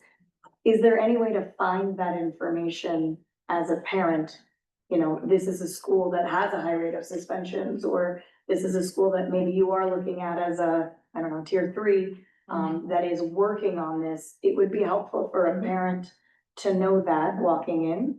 Yeah, I'm just so there's- curious where you'd find that. Yeah, so there's two places. One, the survey that you mentioned, you can see how students feel about the school in terms of their own safety and how they report issues like bullying, incidents of bullying. So just the survey, the school survey, that's public, that's information.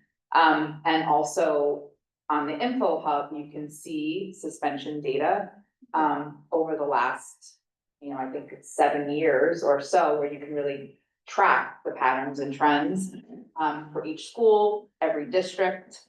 And like I said, last year isn't public yet, but you can see, a lot of data there, so you can look more specifically. And then, of course, on the school website, you can see how they talk about discipline, how they talk about school culture and climate. But I think those are the two places I would start. Okay, because I feel some websites are great, some websites definitely leave a lot to be desired. And as someone who has been on the PTA working on our own website, I understand why there is a lot to be desired, but sometimes there's a lot of information that's missing. So thank you so much. Okay, thank you. Council Member Eby, do you have any questions or comments? Yes, I do. First to comment, I just want to thank you, Deputy Superintendent Lanzalato, for your presentation. Tremendously informative, comprehensive, and just really looking forward to continuing to work with you and understand how we can be effective conduits of this information to parents and families throughout District 15. Other comments, I just wanted to say thank you for everyone who's here in the room. This is great to see so many people who came out in person, also online, and I wanted to acknowledge the parent from MS 428 for your comments. Really appreciate you giving some insight into that particular issue. I want to acknowledge Principal Sidi Ip, who is online as well, and I wanted to mention that I am the District 15 liaison to your school, so we should definitely exchange information afterwards. And Principal Ip, we have an email correspondence going, so I'm looking forward to visiting. And the last comment I wanted to make is just to acknowledge my fellow council member Shing Shai. I just wanted to say I'm truly honored to be serving with you. You're a tremendous advocate and organizer, and it is just really inspiring to see how you are building community and serving your community. I really just wanted to mention that, lift up your excellent service. So I probably don't have much time left. So on a couple of the things that you presented, first on the strategic plan for priority 2 around the physical and emotional safety of students in the classroom. It's wonderful to hear all of the work that's being done as far as supporting teachers in the classroom and providing the framework, and the progress monitoring is very important for us to understand. I wanted to just ask, kind of stepping back a little bit, what is the nature of the kind of engagement or any exchange of information with some of the teacher training institutions, and how is District 15 engaging with some of those institutions that ultimately create the pipeline of teachers to our schools, and to what extent are you either offering insights from practice to these institutions to help inform how they are training students or training teachers before they get into the classroom to better deal with these issues? That's the first question that I have. The second one is just a question about the Caregiver's Guidebook. When can we anticipate a similar guidebook for grades 3 through 5? I know we're focused on 3K through 2. When, if at all, can we? It's coming very soon. Anticipate that? Very soon. Those are my 2 questions. Yeah, so the first question, and think about, Karina, a time frame on that. And we're working on the 3 to 5, so it should be soon. But we'll try to get kind of an estimated time frame on that. In terms of Can you tell me what the first part of your question was again? Yeah, just the nature of exchange with teacher training institutions. So the teacher training, I mean, we don't have a direct feedback loop, right? I would say more informally, we do a few things in the district. For example, we host teaching fellow interns over the summer, and we provide a space for them to gain experience with our principals and our teachers. So we collaborate with the teaching fellows, facilitators and educators to kind of build the scope and sequence and the curriculum to prepare new teachers, many of whom land jobs in the district, and we build a partnership that way. We've partnered with Teach for America, we've partnered with some of the local colleges and universities. I can't say that we have a formal strategic sort of vision plan structure around how we field that information, how we provide feedback, and how we sort of have that conversation. I think that's a great idea. I think that's something that we can think about and look at. We're kind of. No, I just, Yeah. in my other world, as a professor of education, and School of Education, I was just noting that, so at my school, which is in New Jersey, they have a professional development school network that goes through our college, our School of Education, where they work with the superintendents in different districts so that they talk about these kinds of alignments. And so if that is something that you all are interested in, I would be happy to connect and sort of talk about what's worked. Yeah, the teacher preparation piece is critical. Yeah, I mean, we don't have a system in place for it. It happens, like I said, more informally through the partnerships, that we've already built. But I think having a formal structure to it makes a lot of sense. So I'd be happy to learn more about that. Thank you. Thank you. Thank you. Council Member Dawson, are you on the line? Do you have any questions or comments? Good evening, everyone. Thank you for everyone. Everyone's made some great comments of appreciation of everything that's been presented today. Just a very brief circle back to after school, which is a central issue for all of our schools, especially with our profound enrollment declines.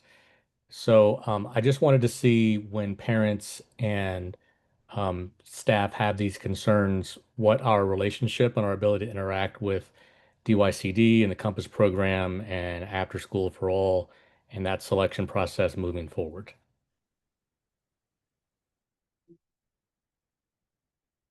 Is that a question for me specifically? Yeah, I mean, just what the experience has been so far in this sort of incipient stage of expanding this program and how we can expect moving forward to be able to get more support for free after-school programs. Absolutely. So with Compass and there was a loss of a major grant with Compass that was communicated to us at the beginning of the year. And I know that our superintendent had a lot of meetings and advocated for additional funding so that we can sustain our after-school programs for the long term. Every school is unique. Some schools raise money, some schools have other grants and programs, some schools rely on DYCD and Compass. So it's hard to say broadly, what the solution is, because every school kind of has a specific issue or solution in place. But I related to DYCD and Compass, there are conversations happening, and I'd be happy to set up a time to speak about that more specifically, and maybe bring in someone from DYCD leadership. Because some of that is happening within DOE, but then there's also outside agencies involved. So I think it's going to take collaboration from some of those agencies to come together and look at kind of what's happening with the funding. And if not the funding from Compass, then what are our other options? So I'm happy to follow up if you want to be a part of that conversation. Me and Raphael can set up a time. Does that sound like a good next step, Elton? Absolutely. I really appreciate that. I would be very enthusiastic to be involved in that. Okay, thank you. So I think that is it. I think, yeah, we're done with comments. Amazing job. Oh, do you have more questions? Say one thing, I know we've been mentioning CBO and the family guidebook, wouldn't it be a great opportunity for the family guidebooks to be distributed to CBOs, and bringing those CBOs in and having those conversations with them, so they can help support these families that do not speak English? We were talking about that, you know, the child is learning it in English and the family can only read it or understand it in Mandarin or Spanish, but the CBOs are the bridge between families and schools, and they build that community around language. And I think they're the perfect organization to help these families kind of bridge that gap and how to work with these family guidebooks. And I want to thank Ms. Lee. She made me very emotional today. Thank you. Okay, Thank you. so much. Next up, we have Chris Curley. Thank you for your patience, from the Office of District Planning. All right. Thank you. You want to stand up there? You want to come here? It's up to you. Sure, I'll join you over there.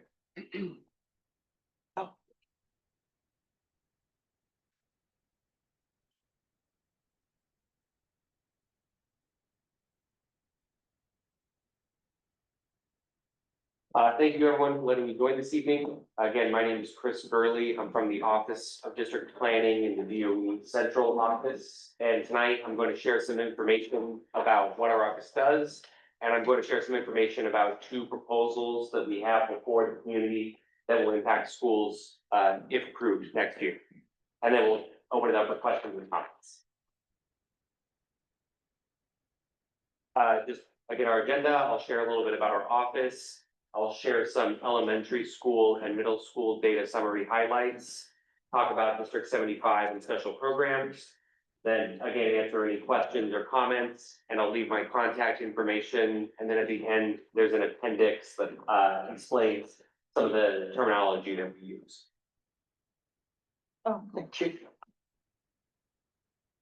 can go to the next slide. Thank you. So the Office of District Planning, or ODP, is part of the First Deputy Chancellor's Division within New York City Public Schools.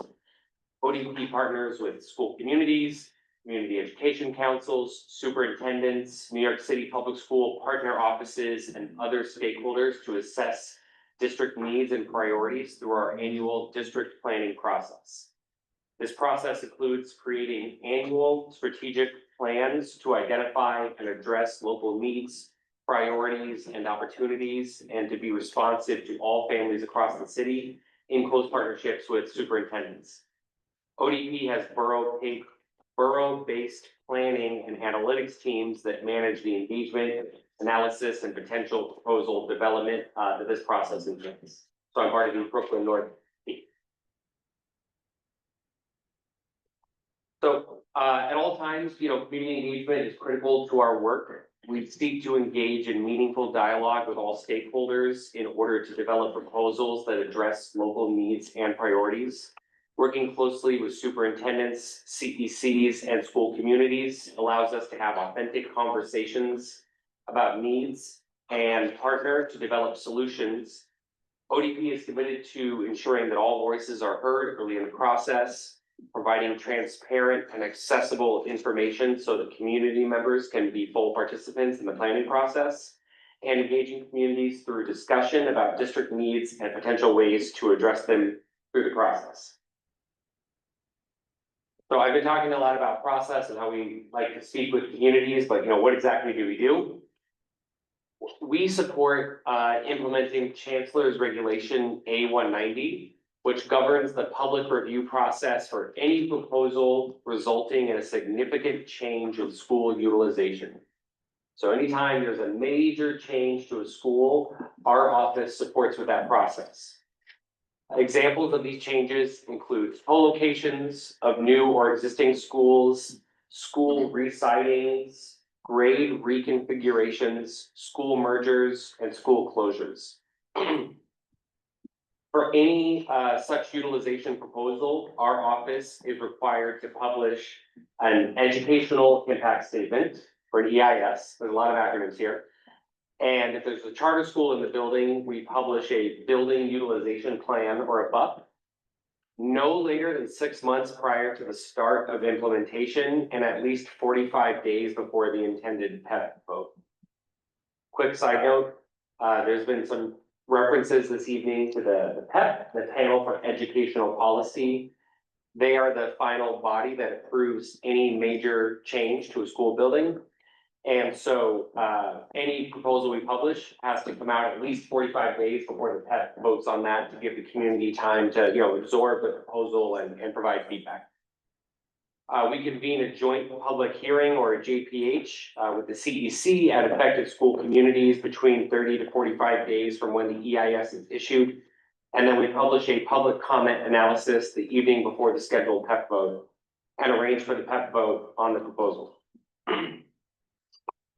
Before we move on, I know that was a lot of text and a lot of acronyms. I think the main takeaway here is there's a really specific legal process that we have to follow whenever there's a major change to the way a school building is used.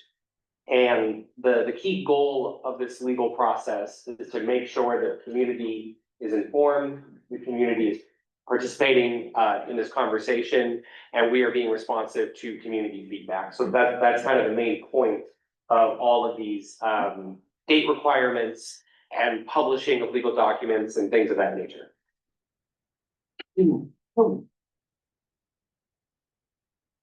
So our work kind of operates on a yearly process, and we're typically planning 1 year out. So the reason this says 2026, 2027 district planning process is because we're not making any changes to schools for this year. We're not going to change a school partway through the 25-26 school year.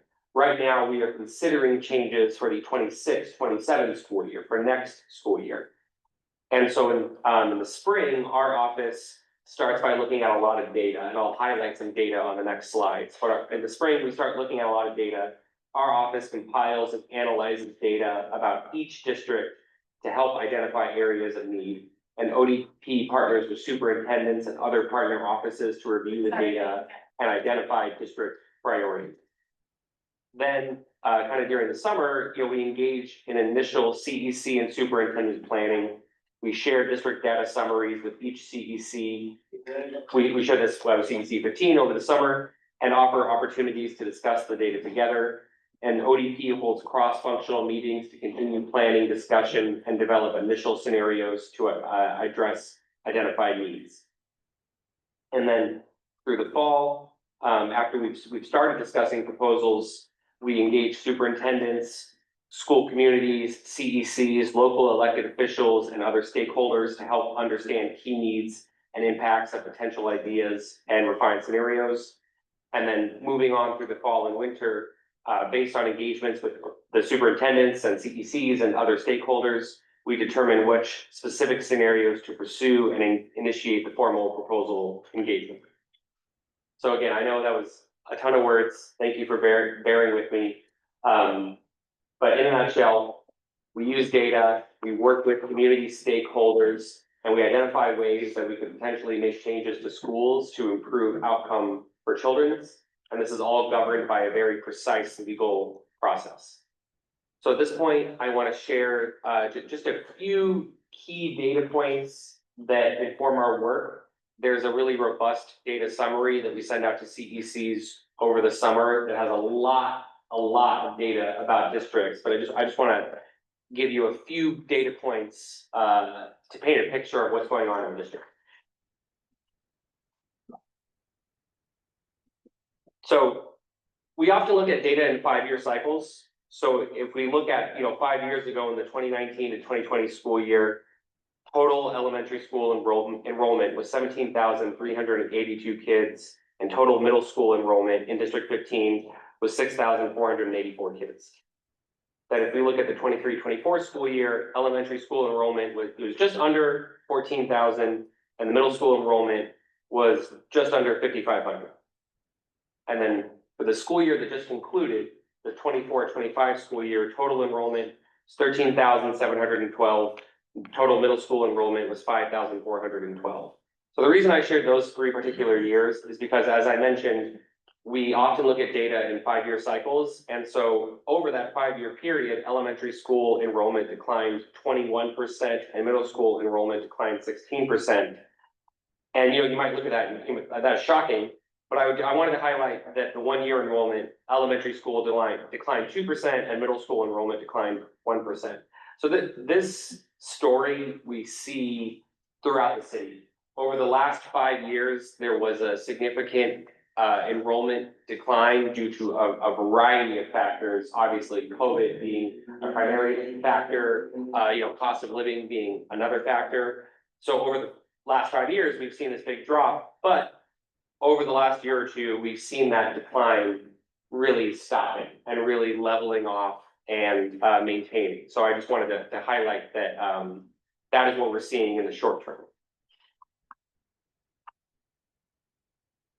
So our office, we're also looking at number of seats, and where seats are located. So looking at enrollment versus capacity at the elementary school level, at the most recent 24-25 school year, there was 13,712 elementary school students and 15,427 elementary school seats, meaning that there's actually an excess of about 1,700 elementary school seats in the district. And then at the middle school level, there were 5,415 students, 6,228 seats, meaning there's an excess of 813 seats. I know for District 15, it doesn't always feel like there's excess seats. It feels like all of our schools are, can be bursting at the seams. And, the seats are here and there. And we know that there are pockets that are overcrowded. We know that there are parts of the district where we do need more capacity. So this is just a district level summary.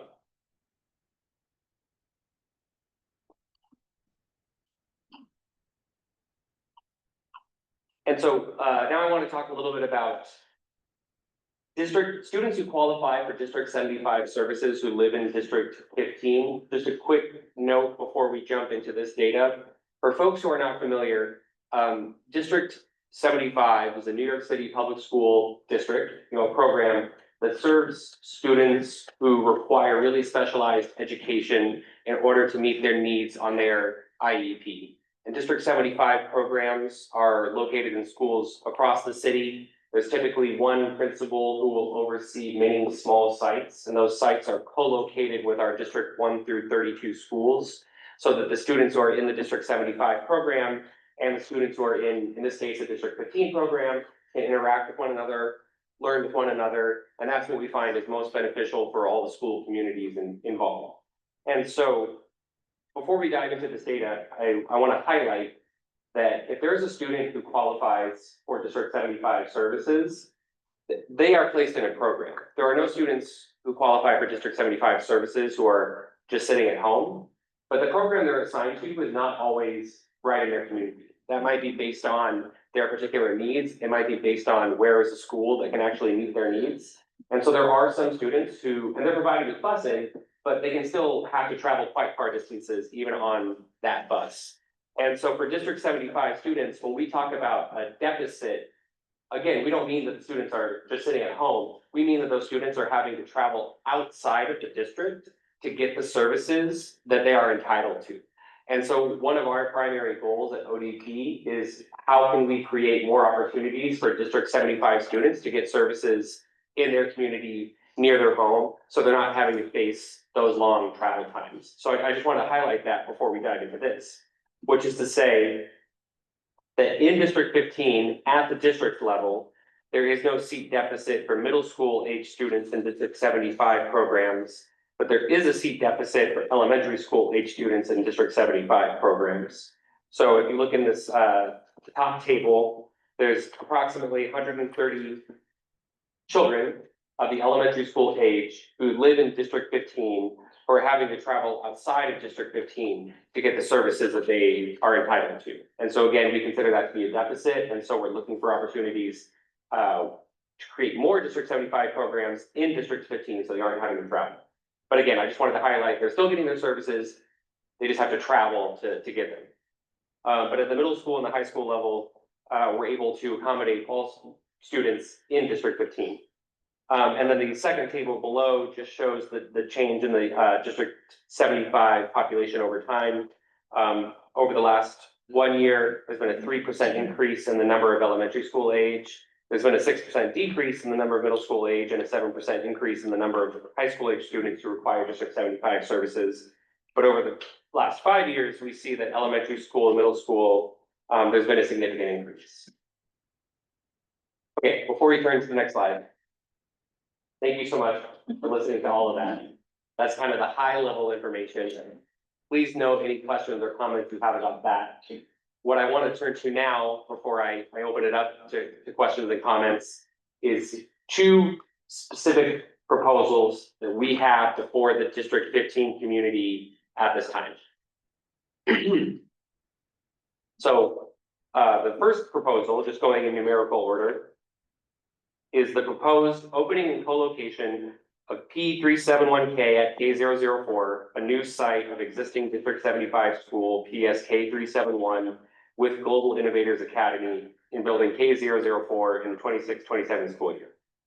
That was a lot of legal language. Let me just explain that a little bit. As I mentioned, the way District 75 operates is there will be one principal who oversees many small sites. So in this case, we have a District 75 school, PSK 371, and we are proposing to open a new site of PSK 371 that will be co-located with Global Innovators Academy starting next school year. So that's what the title means. And some folks may know this information. K004 is a new school building under construction located at 4012 Fort Hamilton Parkway, Brooklyn, New York, 11219 in District 15. On February 9th, 2023, the Panel for Educational Policy, or the PEP, approved a proposal to open and temporarily co-locate a new district middle school, Global Innovators, in building K333 beginning in the 24-25 school year, and to subsequently resite the school to new building K004 beginning in the 26-27 school year. The NYC DOE is specifically proposing a new middle school site in K004 because current students in District 75 special classes living within 1.5 miles of K004 have among the longest travel times in Brooklyn for their current District 75 seats. Additionally, if this proposal is approved, P371K at K004 students will have access to rooms and amenities specifically designed for District 75 students, including an occupational therapy room, physical therapy room, a speech room, and a project room. A virtual joint public hearing will be held on Monday, November 3rd at 6 p.m. to provide the public with an opportunity to present comments on the proposal. So again, some folks may know Global Innovators, which currently lives just right next door. Yep, right next door. They're moving to a new building that will open next year. That's going to be their new permanent home, which is great. And that building was built with a few rooms dedicated for a District 75 program. And so this will be if this proposal is approved, it will be 6 classes for a District 75 program in K004, co-located with Global Innovators. The District 75 program will serve middle school aged kids because Global Innovators is a middle school. And so that is the proposal. And as we said here in the text, the reason we are going with this proposal is because students in that part of District 15, where the new building is located, are just facing really lengthy travel times. And so we want to give them the opportunity to have their needs met closer to home. One more page. Thank you all for bearing with me. Thank you. I know it's a lot. So this is the proposed opening and co-location of P053K at K280, a new site of existing District 75 school PSK 53, 75K053, with MS 442 Carroll Gardens School for Innovation 15K442 in K280 and 26-27 school year. So K280 refers to a space leased by NYC DOE within a larger building known as Bishop Ford Building, referred to as Bishop Ford, located at 519th Street, Brooklyn, New York, in District 15. The school construction authority has leased additional space with Bishop Ford to expand the capacity of K280. This additional space is currently undergoing renovations to create new facilities specifically designed for District 75 students, including an occupational therapy room and a physical therapy room. The NYC DOE is specifically proposing a new middle school site in K280 because current students in District 75 special classes living within 1.5 miles of K280 have among the longest travel times in Brooklyn for their current District 75 seats. A virtual joint public hearing will be held on Monday, November 3rd at 6 p.m. to provide the public an opportunity to present comments on the proposal. So again, folks are probably familiar with the Bishop Ford Building. You know, there's the pre-K center, there's Carroll Gardens, there's a charter school. There was a second private school in that building that left. When their lease was up, they decided to move somewhere else. NYC DOE and SCA acquired that space, and we are sprucing it up to make it appropriate for a District 75 program. That will be an 8-section program, so 8 classes, also middle school aged, because they will partner with MS 442. And again, we've noticed that in that part of the district, the kids had really long travel times. And so that was the motivation for creating that program. Last thing I have to say, and then I'm going to open it up for questions and comments. One of the steps in this process for both of these proposals is to have a joint public hearing. Both joint public hearings for both of these proposals are going to be this coming Monday. They are virtual at 6 p.m. Information has been shared about how folks can sign up and make a comment. I want to acknowledge it's not ideal that they're both at the same time. That just has to do with the joint public hearings have to be, there's a very specific date range that we can hold these joint public hearings. And there's things like, you know, election day, you know, so that's not a day we can do it. You know, we can't do it on a Friday. And just the way the calendar worked for this particular situation, they just had to both be on the same day. So again, it's not ideal, but CEC 15, you know, Ms. Wallace and Katina, the president, they will be there. Other members will be there, I'm sure. So again, I want to acknowledge that it's not ideal that they're on the same day, but that's just the way the calendar worked this time around. Thank you so much for listening to me for all of that. I am happy to take any questions about my office, the work that we do, or either of the two proposals that I just described. So I want to just a quick time check. We ended up going a little bit longer with the superintendent's report and comments. Thank you for your patience. We're supposed to end our meeting by 9 p.m. We're supposed to be out of the building by 9:30, but we really also need to get to our bylaws revisions, because if we don't get to those and pass them, it impacts next month, because we are voting on reducing from 2 meetings to 1 meeting.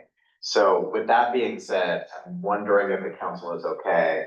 Maybe we open up very quickly to the public if there are any clarifying questions, and then to the council, if we have questions for Chris, we can compile questions to send to you. Yeah. To get feedback and responses. Does that work for everybody? Sounds good. Okay. And if there's any imminent questions from the public, either in person or on Zoom, if you can just share those with us, we'll add those to the questions, and then maybe we can report back at the next meeting with Chris's answers. Does that work for everybody? Yeah, I would just say we probably should do that quickly if the Yeah. hearings are this month, Monday. The hearings are Monday. Parents on Monday. Yeah, so maybe what we can do, so Councilmember Aviles, thank you for joining us. I know Rob was here earlier. Did you want to say a quick note? Rob spoke for a little bit at the beginning of the meeting. Hey everyone, just super quick. Just want to say if you all need anything, please reach out to our office. There is a lot going on in terms of immigration, obviously, it's a big concern across the community, and also the potential disruption of SNAP benefits and food insecurity among so many families. So please just reach out to our office, District 38, for any questions and any ways we can assist. So thank you all. Thank you. We appreciate you. Wonderful. Thank you, Chris. I'm sorry to cut the question answer period. I'm sorry, but I just have. Yeah. You mentioned that the deficit is being from the $375 in the elementary school level. And now two schools are being opened at the middle school level because of their distance travel. So I'm just trying to get an understanding of what happens to the 130 students that are not being served in District 15, in District 15, in a District 75C. Yeah. Great question. We all know that space in New York City is a challenge and is not easy to come by. And we are always on the lookout for opportunities, and the opportunities may not always come at the time that we want them to. In this particular case, K004 was, construction takes years. So the new building, it was built to just be a middle school. So that just is what it is. And then the same thing at Bishop Ford, there's the middle school and there's the pre-K center. And so there was not an opportunity to add an elementary school program there. We're always on the hunt for elementary school opportunities, and any new buildings that are being constructed, we're always in there to SCA, and you make some District 75 rooms, So unfortunately, at this time, we just aren't finding opportunities to add elementary school programs. The opportunities were for these two middle school programs. But we continue to always be on the lookout for opportunities to add elementary school District 75 programs. 371 site, their main site is located where? That's a great, Staten Island? no. It's just in Brooklyn. As I mentioned, the principal oversees many sites. She has her desk somewhere. I'm not 100% certain where it is off the top of my head, but all of her sites are in Brooklyn. And when we are able to make public comment, is it just for the physical space or how the physical space will be utilized? Because I'm very worried about these 75 in a building and the principals not collaborating together, or the students having to enter through a back door. Does these 75 students, all students to be celebrated, and if my kid enters from a community school to the front door, so should it be 75 students? And if my son's classroom is here, these 75 students' classroom should be right next door, so I think the utilization of the building is important. So I want to make sure that if I speak at this public hearing, that I am allowed to speak in regards to how the building will be utilized to serve my child and those children with needs very similar to my child, which should be honored and celebrated every single day in that way. Yeah, definitely. Well, So if I could jump in, I'm the liaison for 442 and 280. So I did visit there earlier this last week, and they did not have a problem with 75 coming in. I asked them if there were any issues, if there's anything they wanted me to present. And they said they knew about it for a couple of years and they're fine with it. What I do know is that those two schools even have separate entrances, and these 75 will have a separate entrance. They already know like where the buses are gonna be, how it's gonna, so it seems like there's been a collaborative process in terms of SCA coming in and letting them know what's gonna happen. I don't know about any meetings that happen, but they seem fully aware and accepting of the new school coming in. yeah, thank you. And first off, thank you for your passion for making sure that all kids are treated with equal, respect and love that they deserve. So first off, thank you so much for that. Second, to answer your question, because this process is so, is governed by this regulation and things have to happen in a certain order. Certain things can't happen until we get the final PEP approval, which I did not mention, the PEP meeting is on Wednesday, January 19th at the Prospect Heights campus.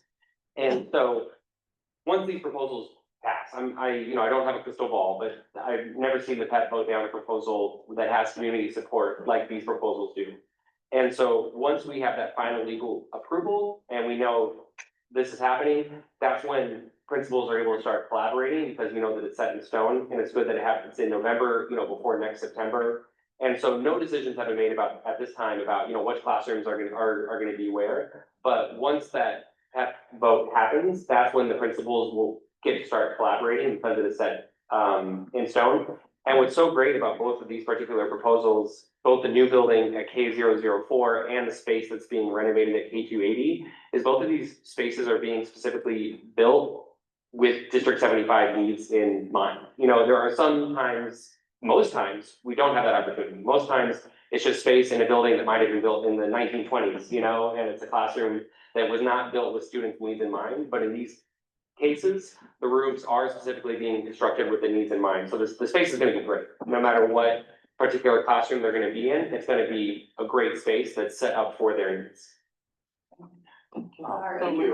Yeah, I had one point of clarification, because you had mentioned, thank you so much for your question, Jane, because I was thinking something similar. Are you saying that the District 75 schools can only be put into a building with an already existing school at that grade level? So you were saying that the spaces in both of these buildings were designed for middle schools exist, and the new building was built as a middle school, so therefore it had to be a District 75 middle school? Or could it have been a District 75 elementary school that exists within a non-District 75 middle school? Yeah, Does that make sense? No, it totally makes sense. So the District 75 model is, to pair students in a District 75 program with peers who are in a District 1 through 32 program, just so that it's as developmentally appropriate as possible, And so if it was not a middle school going into the building, if it was an elementary school going into the building, then we would consider an elementary school program. But as I mentioned, this building was earmarked for global innovators years ago already. And so because there's a middle school program going in there, it's going to be middle school age students in a District 75 program, just so that they can collaborate and, do activities together, things like that. Yeah, makes complete sense. I just, something I didn't know, and Yeah.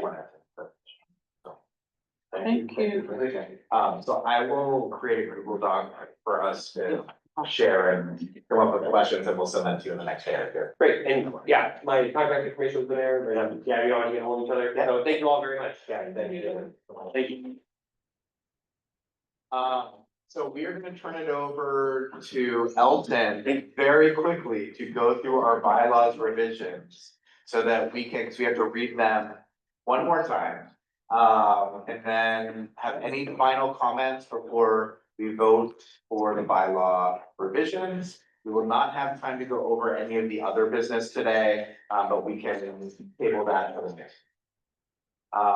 So Elton, are you comfortable with me turning it over to you? Yes, thank you, Jonathan. I do have to read this verbatim. I will Yes. read it slightly less than an auctioneer, but not much slower. So if anyone needs me to slow down, please let me know. If it's okay with the president and with the parliamentarian, I'm going to read the substantive additions first, and then I will go through the conforming changes that were needed to the bylaws to add these sections. Does that work? Sounds perfect. All right.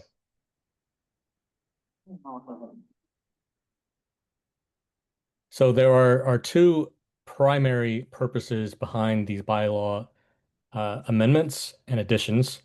One will be to consolidate the business and calendar meetings, and the other will be to establish a new system of involving the public into CEC input and idea forming to make our district a more collaborative process for our community and empower our community in ways that it has not had access to before. So starting with new section 6 of the CEC 15 bylaws, section 6 calendar meetings, subsection A. The calendar shall hold a calendar meeting at least once each month at which formal decisions and resolutions will be considered and voted upon, and where the public will have the opportunity to address the council.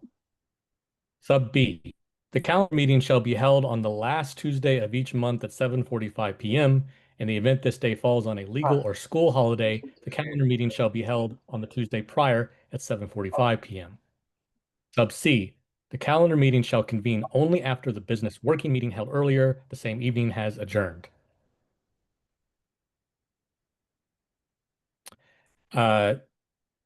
Sub D, you know what? I think there's an error here. I think that's supposed to be backwards, the other way. Jonathan, are you consistent with that? That the Yeah, I'm trying to find it here. Are we on 11, Yes. page 11? Sorry, Section two page 6. tabs here. Let's give me permission to share. Yeah, good. Yeah, let Who's me the give vote? you, So the- I don't. Sorry, 1 second. One.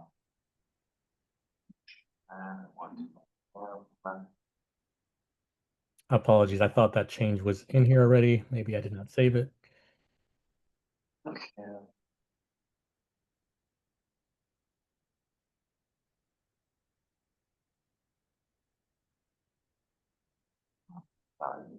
Oh, it's not, maybe, Sorry.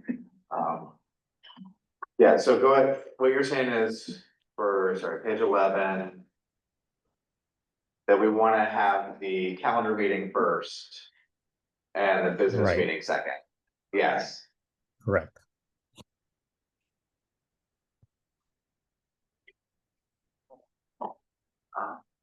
Well, we were going to, but they can comment on it. We can- Yeah. Oh, no, is it just viewer? It says just Just viewer with viewer, a link, okay. then that's fine.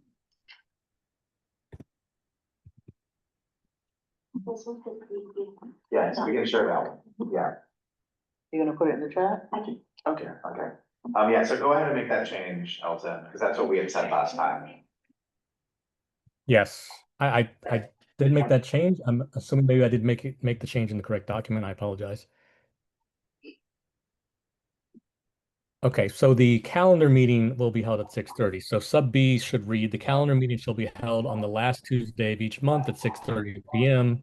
In the event this day falls on a legal or school holiday, calendar meeting shall be held on the Tuesday prior at 6:30 p.m. The meeting shall convene before the business working meeting held later the same evening. So this has changed.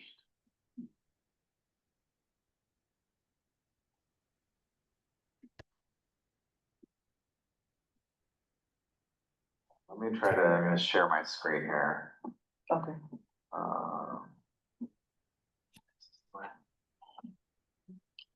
Okay, I'm in the right spot, correct? Everyone see that? Okay. Correct. Sub D, notice and public access for calendar meeting shall be provided as described in Article 3, Section 1. Section 7, business working meetings. Yeah, we'll need to address sub B there. Thank you. Sub A business working meeting shall be held on the same evening as the monthly calendar meeting, and shall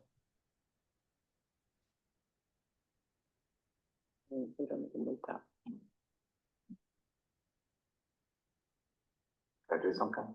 No. Elton? Elton, you with us still? yes. Okay.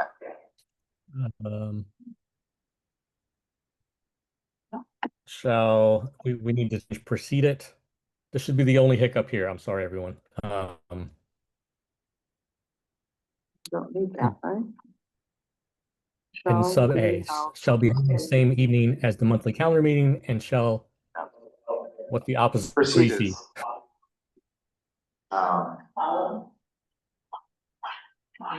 So follow. Yeah. That's like a great little word. Correct. There we go. Thank you. Sub B, the business working meeting shall be held on the last Tuesday of each month at 7:45 p.m. We need 3. In the event this day falls on a legal or school holiday, the business working meeting shall be held on the Tuesday prior at 7:45 p.m. Sub C, the business working meeting shall be called to order, conduct council business.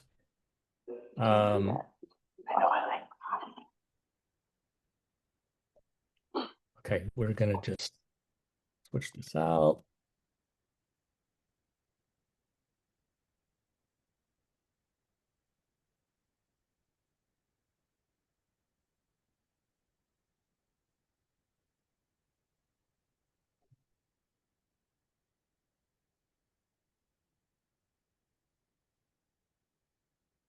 Okay, so going back to section 6, sub C, just to make the conforming change due to reversing the meetings, sub C shall now read, the meeting shall be called to order, conduct council business, and then, oops, beat me to it. We both got rid of And then changes. adjourn prior to the business working meeting being called to order, Adjourn, right. which would make sub C, the business working meeting shall be called to order, conduct council business. Right. After the calendar meeting has concluded. Has been concluded, yeah, adjourned, adjourned. Has adjourned. Thank you. I'm getting that. Our non-lawyer vote. Please. All right. Okay, that should resolve the hiccups. Does anyone have any questions before I proceed with this?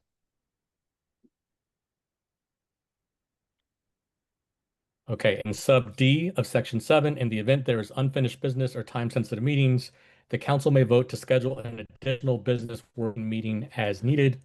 The public shall be notified of all business working meetings as described in Article 3, Section 1. I will note that these two sections supersede and replace previous sections on calendar and business working meetings, sections 4 and 5. Okay.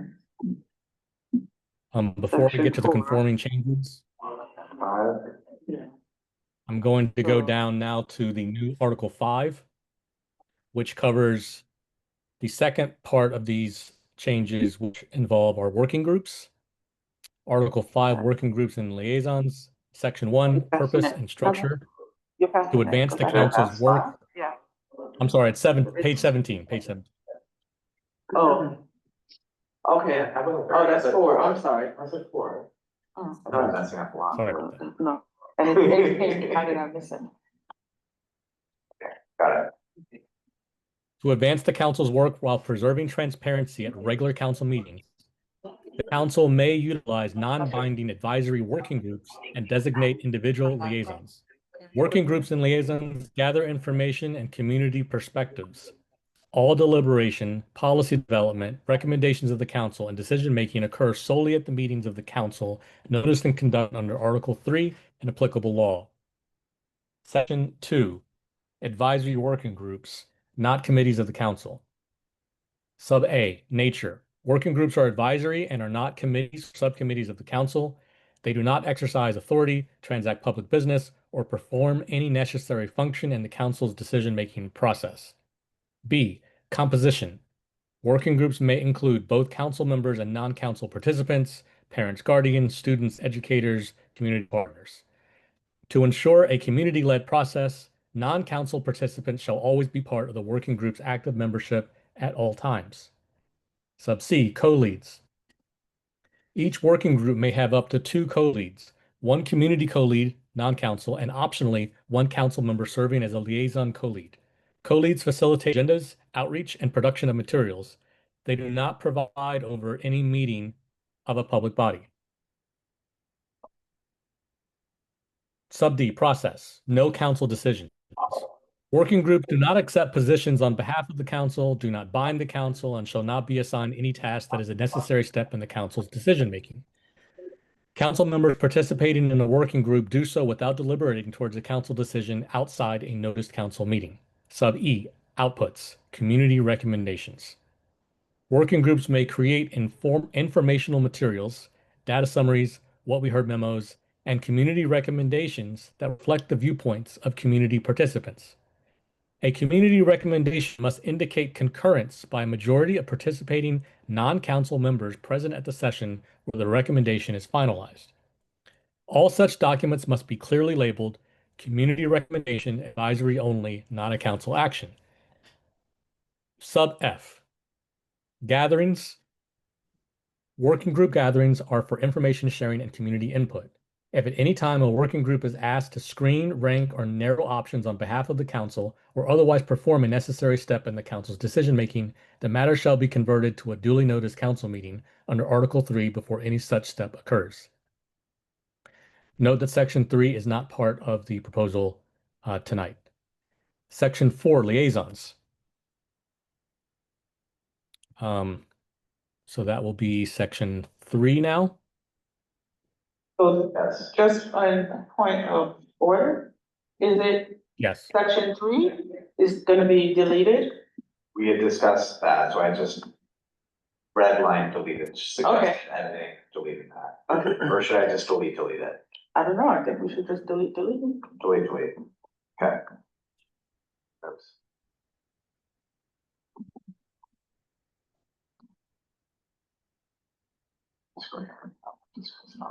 No, it's fine. So. Okay. Thank you. Section 3, liaisons. The president may designate council members as liaisons to working groups or outside entities, for example, DOT, DOE offices, community-based organizations. Liaisons gather information, coordinate logistics, and report back to the council. Liaisons shall not commit the council to a position or action and shall avoid deliberating towards a council decision outside a notice council meeting. Section 4, transparency at the council level. The council will discuss, deliberate, and act only at meetings noticed and conducted under Article 3. Working group materials, including any community recommendations, will be included in meeting packets and posted with council agendas consistent with Article 3 to facilitate public awareness of the council's deliberations. Section 5, prohibited delegations. The council shall not delegate to any working group authority to take council action or to adopt recommendations on behalf of the council. Any prioritization or ranking offered by a working group shall be labeled as a community recommendation and considered by the council only at a duly scheduled meeting.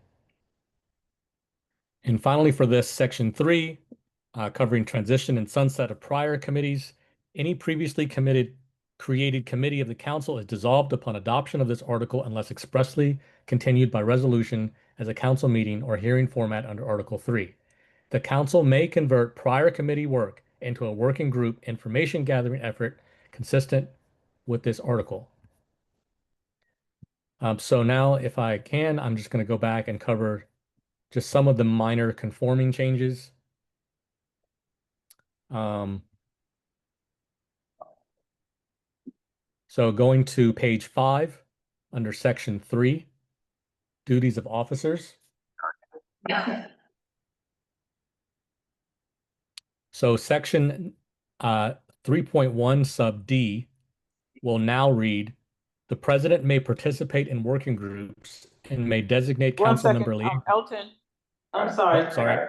Okay, we're there, you got it, go ahead.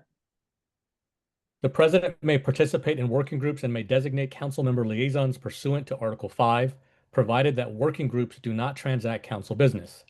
Any matter requiring deliberation among council members shall be conducted at a duly noticed council meeting under Article 3.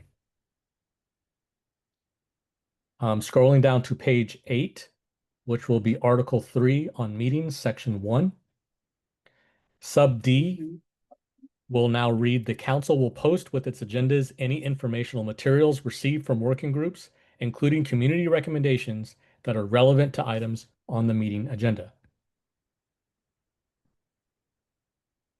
And just as a point of order, do we need to read into the record number changes? Because those are the only substantive changes. The rest just involve changes to numbers. The number changes? No.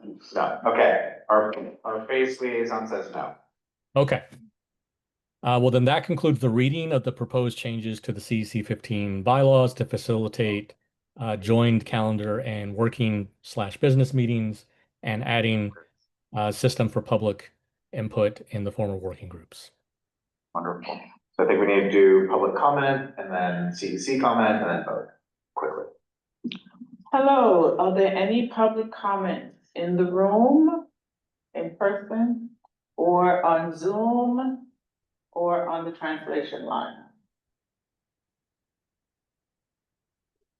Please raise your hand or put a comment in the chat if you are virtual and would like to comment. I think we're good. Okay, so we don't have any comments.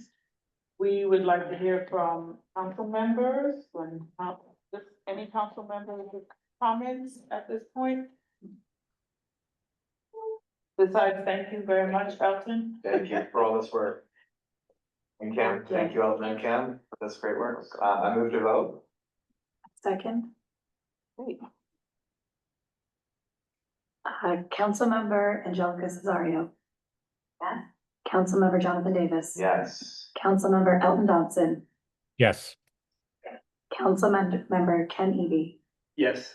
Councilmember Angelica Jagannath, Yes. Councilmember Katina Rogers not here, Councilmember Kim Longless, Yes. Councilmember yes, I wrote that, that's right. Councilmember Harrisburg, yes. Sorry. Okay. It unanimously passes. Yes.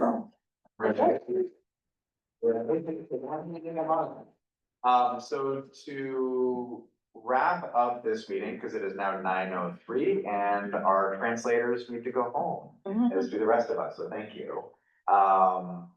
Before we wrap, just a reminder, our next calendar and business meeting will be on November 18th at 131 Livingston. There is the Chancellor's Town Hall on Monday, December 1st at High School of the Arts, 656 on 345 Dean Street. And then we have our next calendar business meeting is December 16th. Also 131 Livingston, and then we will be moving in the new year to PS 230 on January 13th. So I think we have the general public comments period that maybe we should ask people, but it's also coming home. But just ask any final public comments? Yeah. Any final public comments or questions? Can you please just let us know by indicating in the chat or raising your hand?